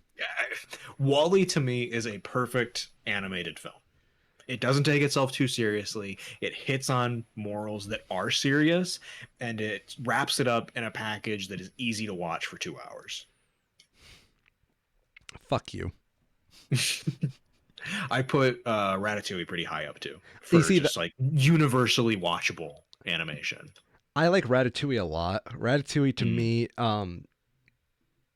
I attribute Ratatouille to like this awakening I had psychologically into Hmm. like the ideas of being an artist, because like the whole Yeah. conceit of that film is anybody can make art, and Yep. like to be more accepting of the artistic mindset. So I place that as very high up there for me in terms of movies kids should watch. Wally definitely up there just for its environmentalist message and just Yeah. It's just fun. yeah, it's fun. The fact that they can write an effective love story between two robots that can't talk is just impressive. Yeah. The Incredibles is also good. I'm just going through a list. Yep. Incredibles, So for me Shrek. personally, Yes. I put Treasure Planet as the top of my personal list. Ooh. But Okay. I can appreciate that it is not for everyone because it gets pretty adult at times. And it is not a perfect movie, but the combination of what is still today very impressive animation techniques, sort of mirror blending together hand-drawn animation with digital techniques to do something that basically no one had done yet at that time, with really good writing and just sort of retelling a classic story. I really enjoy it. Yes, but checkmate, my good friend, the Boss Baby. Oh my god! I always assume that that's an Illumination film because it's so shit. That's a DreamWorks film, but it is Yep. after like they were bought by the same parent company as Illumination, so you're not too No, far it's off. just all Universal Yeah, I think it is. or You know, whatever it is. yeah. Yeah, yeah. Nah, nah. No, no. For whatever credit it might people might think it is due. I haven't seen any like memes of the movie itself yet. I have seen some pretty good memes of the Gentle Minion stuff, Yes. of just people fucking around. So when we went to go see Thor: Love and Thunder last night at my theater, we were actually trying to find Gentle Minions, bros. Mm. Yeah. We did not see anything, and I'm disappointed. Where the fuck are you, Gentle Minions, in Grand Rapids, Michigan? Word up. Yep. I do think it is hilarious that the most iconic characters Illumination has been able to create are the copy and paste tubes that are the minions, where it's the same thing they do for all of their movies, right? Yeah. They're not going to go and draw a crowd of people. They're going to reuse assets to save time and save money. Mm-hmm. But they're able to get away with it from the minions because that's just how they are. They made 3 unique ones and the rest are copy and paste. Why do you think Nintendo gave them the fucking Mario rights? Think about all Mm-hmm. the toads we're going to see in that movie. They're I'm pretty sure we've already seen them. No, Cairo. Think We're about gonna them. get what, 4 color swapped variations. We're gonna get the Captain Toad, and if we're lucky, we'll get Toadette. What about Toadsworth? I don't. You Maybe, who knows? you don't. Probably not. Hmm. I don't. I'll be shocked if we get any named Toads. They all have the same name, my dude. It's Toad. Get it right. I mean, like Toadette. I mean, You're right. But are you implying we will not see my man Toadsworth? I mean, Nintendo forgot about him, but I did not. Look at my mustachioed bro. Oh yeah, no. I would very much doubt we'll see Toadsworth. The old man Toad? Come on. Yeah. Old man Toadsworth. He's perfect. You cannot deny me my Toadsworth. In other movies, because believe it or not, there is actual stuff happening. One that I just wanted to mention briefly because it is currently sitting at 100%, Okay. although it is a documentary, so it gets a bit of a pass on that front. Fire of Love is a recovery and recreation of footage collected by volcano researchers who died together capturing the most explosive volcano imagery ever recorded. They're pioneers of the field. They died doing their jobs, and it's apparently part a love story, I guess. I don't know. Hmm. It seems interesting. It's like a lot of intersections of stuff that, but it's also a real thing, you know. Yeah. So that's just kind of cool, and it's doing well. So good Balling. for them. Yeah. And it has a badass poster. Like, look at this shit. Looking at that shit. Look at that. Oh, it didn't send. Oh. It's going. Then after that, I've got some stinkers for us to go over. Oh, yay. Yeah, Well, what are they? processing, Yeah. processing. I'm just waiting for this to finish ending first. Who is this one? There we go. That's The pretty latest, badass. yeah, the latest Mel Gibson movie, Hot Seat, Oh no. 0%. Oscar winner Mel Gibson, I think it's a bit gratuitous at this point, brings his explosive cyber thrower to life. This begins as IT expert Fryer, played by Kevin Dillon, who is credited for being in the movie Poseidon. Is that what that is? Poseidon? Is that what they're trying to do there? Maybe. I don't know, because the one that I know is the Poseidon Adventure. So I don't know. Oh, he's being credited for his role in a movie that has a whopping 33% score. The remake of Poseidon Adventure. Don't see the remake, kids. See the original one. Okay, Uncle Cairo. Finds a hair trigger bomb strapped to his desk chair. An unseen hacker orders him to steal digital funds online or have his daughter abducted. As a fearless bomb expert, Gibson arrives on the scene. The hacker frames Fryer as the bomber. The tension mounts as Fryer races to clear his name and expose the real terrorist without getting himself blown to smithereens. I can't imagine why this is a 0% movie. It sounds amazing. Must be the editing. Yeah, gotta be. Yeah. Oh my god. All right, no. I can see why this is garbage. Mel Gibson looks so fucking old.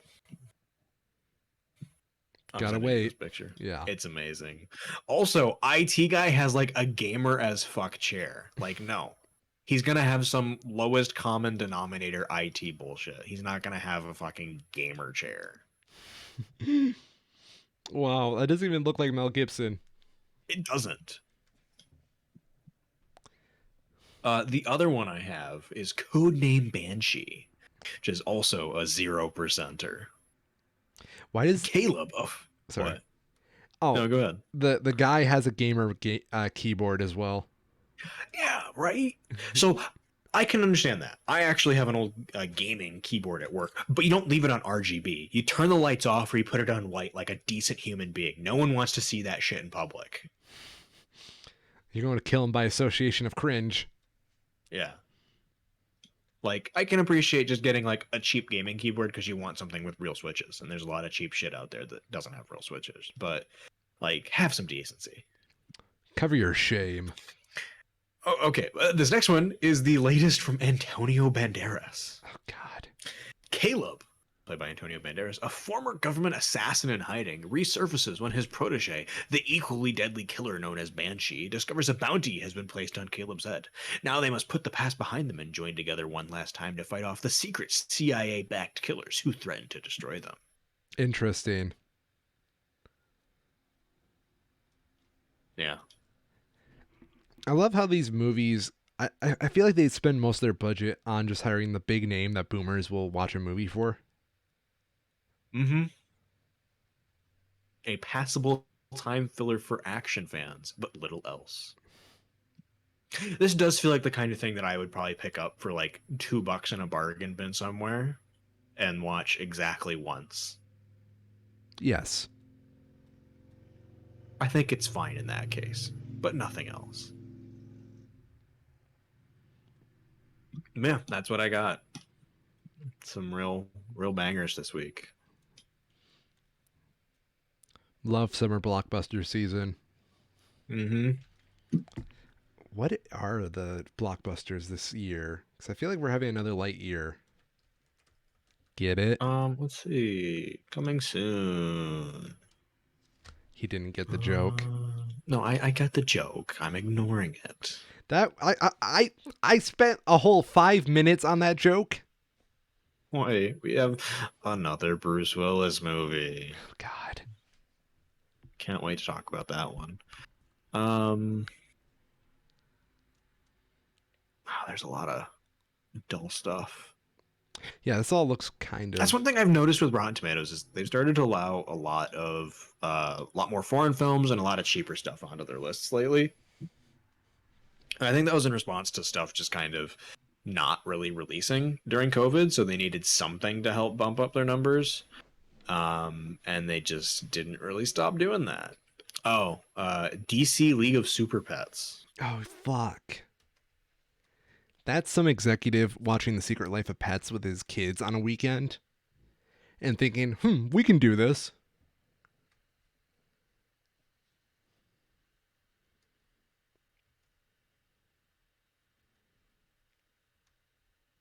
I don't like Yeah, that. I well, it has Dwayne Johnson and Kevin Hart, Yeah. right? Yeah. So I would hope like they would just go really hands off with it and just let them have fun because they're both good actors, you know. They can handle themselves and they've had good chemistry in the past. So like just let them have fun with the roles and go with it. Yeah. But I could see them meddling and fucking it up. I'm trying to see what else we have. Oh, Brad Pitt's Bullet Train. I saw an ad for this, and it didn't look awful. He doesn't look great. I'm reaching here, man. It's there's not that much coming out. I think Thor was supposed to be like the summer blockbuster, and it's just kind of hitting like. There's a Dragon Ball movie apparently. Oh, yeah. There's really not a lot.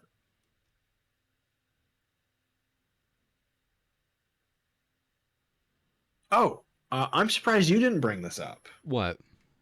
A third entry in a film series coming out.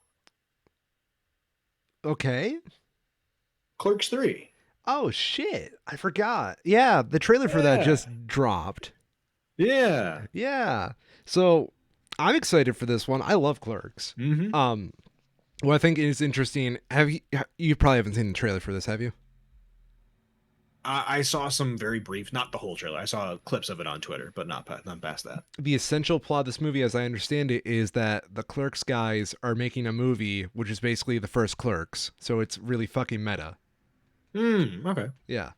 So, the Clerks guys are basically reenacting what Kevin Smith went through when he decided he wanted to, make a movie, which I'm interested in. I like Clerks a lot. I'm one of the few Kevin Smith diehards left on this planet. Um, Mainly because I think he's very creative and I would love to see what he does. Like as an auteur, even though he may not come with the most mature ideas, but he at least provides something. But unlike some directors, uh, yeah, I don't. I want to see this when it's on tour because he usually tours Mhm. out his movies instead of puts them in theaters. So I just need to Yeah. kind of wait on my end. That being said, my girlfriend would probably kill me if I didn't take her to go see this movie, so I need to make her watch Clerks 2 in the meantime. Mm-hmm. Skimming through the later releases, it seems like a lot of the big stuff is just being held off for the holiday season, which isn't too surprising. That makes sense. Yeah, I wouldn't be surprised if a lot of the like sort of tier sort of studios just kind of held off for the summer with things being uncertain. They almost definitely took some pretty big hits over the last couple of years. And you know, like Top Gun really is, I think, probably like the action movie kind of the summer. Yeah. You know, it's done very well, was very well put together, and is probably just going to stay in theaters for a while.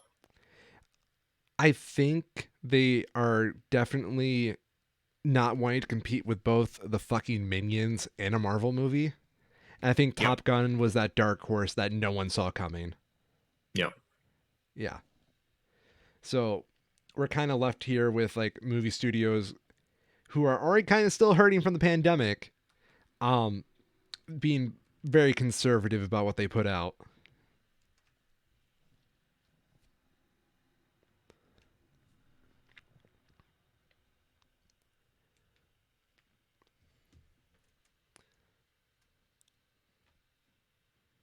I think that's about it. Yeah, I think that's about it too. There's notably one of the upcoming ones is Strange World, which is what the number of non-Pixar Disney movies that aren't like, I don't know. This is still pretty cookie cutter, I guess. It's been a while since there's not been one that's focused on like a character, you know? Yeah. Even like Encanto was pretty focused on a main character, even though it did have that sort of ensemble thing. So this one's probably going to be pretty similar, even though it's supposed to be for like the whole family. It would make sense for them to focus on one of the characters to be sort of like the narrative through line. We actually saw a trailer for that while waiting for Thor. Um, Mm. I have a How did friend. it look? Yeah. So I have a friend I went to go see this movie with, and he's really into speculative Mm-hmm. biology. For those of you at Yep. home, that's like sci-fi biology of like what creatures on other planets could look like. And the whole Mm-hmm. time we're watching this trailer, he's giggling like a schoolgirl right next to me on my left, like on my left, just kind of going, "Oh my god, look at that! Isn't that so cool?" Um, I didn't think Disney had it in them to do something like this. This is, Yeah, I'm like, there's not a ton of promo pieces out for it, but what they do have is very colorful, yeah, which is weird because Disney always does pretty good use of color. But this is very much taking it up to another level. yeah. This is something I don't think I would ever consider coming from Disney. How do you sell toys of blob creatures? You can't. But here we are. You know, they'll find a way. Oh, they will. Don't worry. Yeah. Do you wait till you see plushies of the fucking blue creature? Oh yeah. Yeah. Oh yeah, I see what you mean. Yes. Yeah. Unsurprisingly, there's more than one blue creature, but I see the one you mean. Yeah. The one that looks a little too much like Stitch. Yep. Yeah. No, not quite, but I get what you mean. Yeah.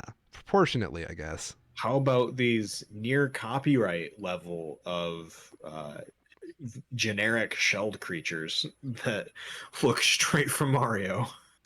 Yes.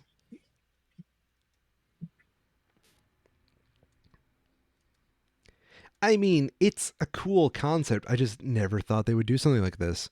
And it's really weird seeing Mm. like these typical Disney designs like right next to like something so strange.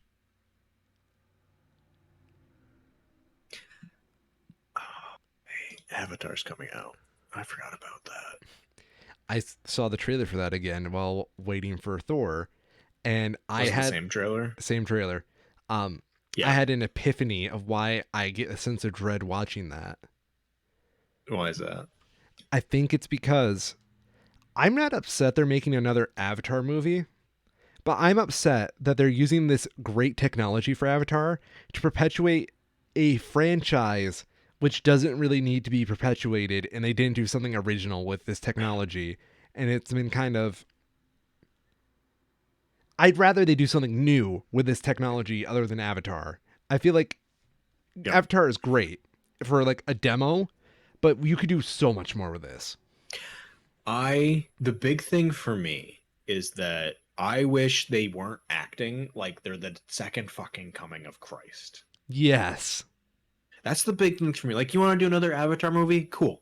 Actually, sell me on it. Because it's been 10 fucking years, and I have no fond memories of the first movie at all. You can't just say, oh, it's more Avatar, like that means anything. Yes.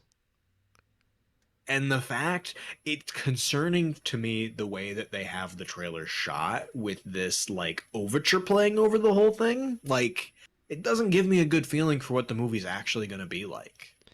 No, because you don't get a sense of like what the story is. You just know it water everywhere, but not a drop to Yep. drink. Yeah.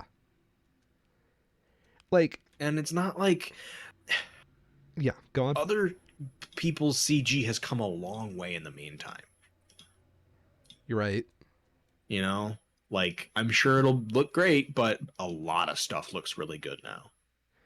You have to compete with so much more now. Like, we live in a post Thanos world. Right. Thanos is existing now. You have to make your characters look better than Thanos to make the selling point of this movie even relevant at this point. Yep. I don't think they can do that.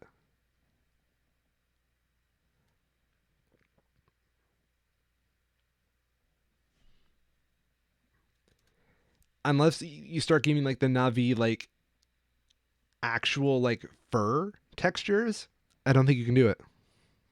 Sorry, I have to send you this. I'm still just like mindlessly skimming through these upcoming movies. This is the saddest, most generic logo I've ever seen. Ooh, I cannot wait. This is for the Indiana Oh. Jones 5. This looks like shit.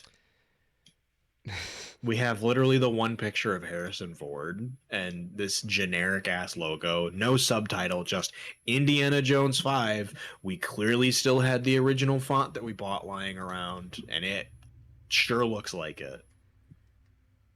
It's almost adorable in a certain way. Mm-hmm. I'm curious. They have all of these are together. There's no way some of these aren't on the same weekend. Oh. Odds on the Flash actually releasing. What do you think? This year or just in general? The movie in general with all the shit going on with Ezra Miller. I think eventually they'll release it because they got Michael Keaton to Mm, come back for it and they need to get their money back. that's fair. Yeah. Oh yeah, they did. Oh, Yeah. weird. So he'll be in both the DCEU and the MCU.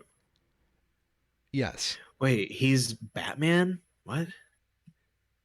Yeah, Michael Keaton was a Batman. Was he? Yeah. In what? The original Batman. Oh, I see what you mean. A while ago. Yeah. Weird. Yeah. He's the OG Batman outside of Adam Yeah, West. yeah. Yeah. I don't approve of that. Do you think it's bad casting? I just think it's too deep of a callback. I personally feel like it pushes into the realm of like having Linda Carter in Wonder Woman. Like, Yeah. I get what you're doing. I don't think you should do it. It's neat, but not necessarily, and doesn't really add anything. And I'm not going to lie, I would have been more impressed if they got Christian Bale as Batman, but Yeah, I get why they didn't though. But yeah. yeah, I agree. Next summer, though, we're actually going to have a pretty stacked lineup. Like every other week, there's a big release Oh, shit. going from Guardians of the Galaxy 3 in early May, Fast 10 end of May, Spider-Man Across the Spider-Verse Part 1 at the start of June, Mission Impossible at the start of July. Indiana Jones 5 is sort of in there too. A lot bigger than this year, though, if it all releases on schedule. Interesting. Yeah.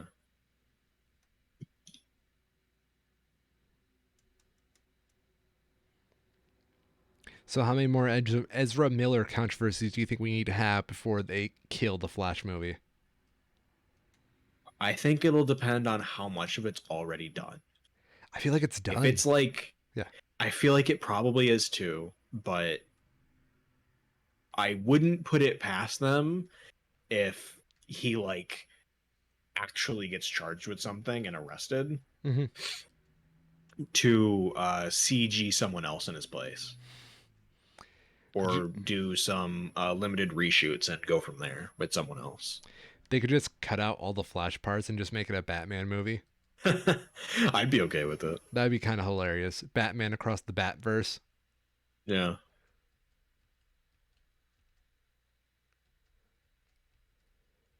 Okay. All right. Yeah. Anything else, my dear friend, before we wrap it up here today, Sailor? Yep, that's all I got. Okay. Well, I'm Neef Miss Orion, and I've been a Schmo. I'm Kyril, and I've also been a schmo. And this has been the Two Schmo Show, baby. Keep your noses clean.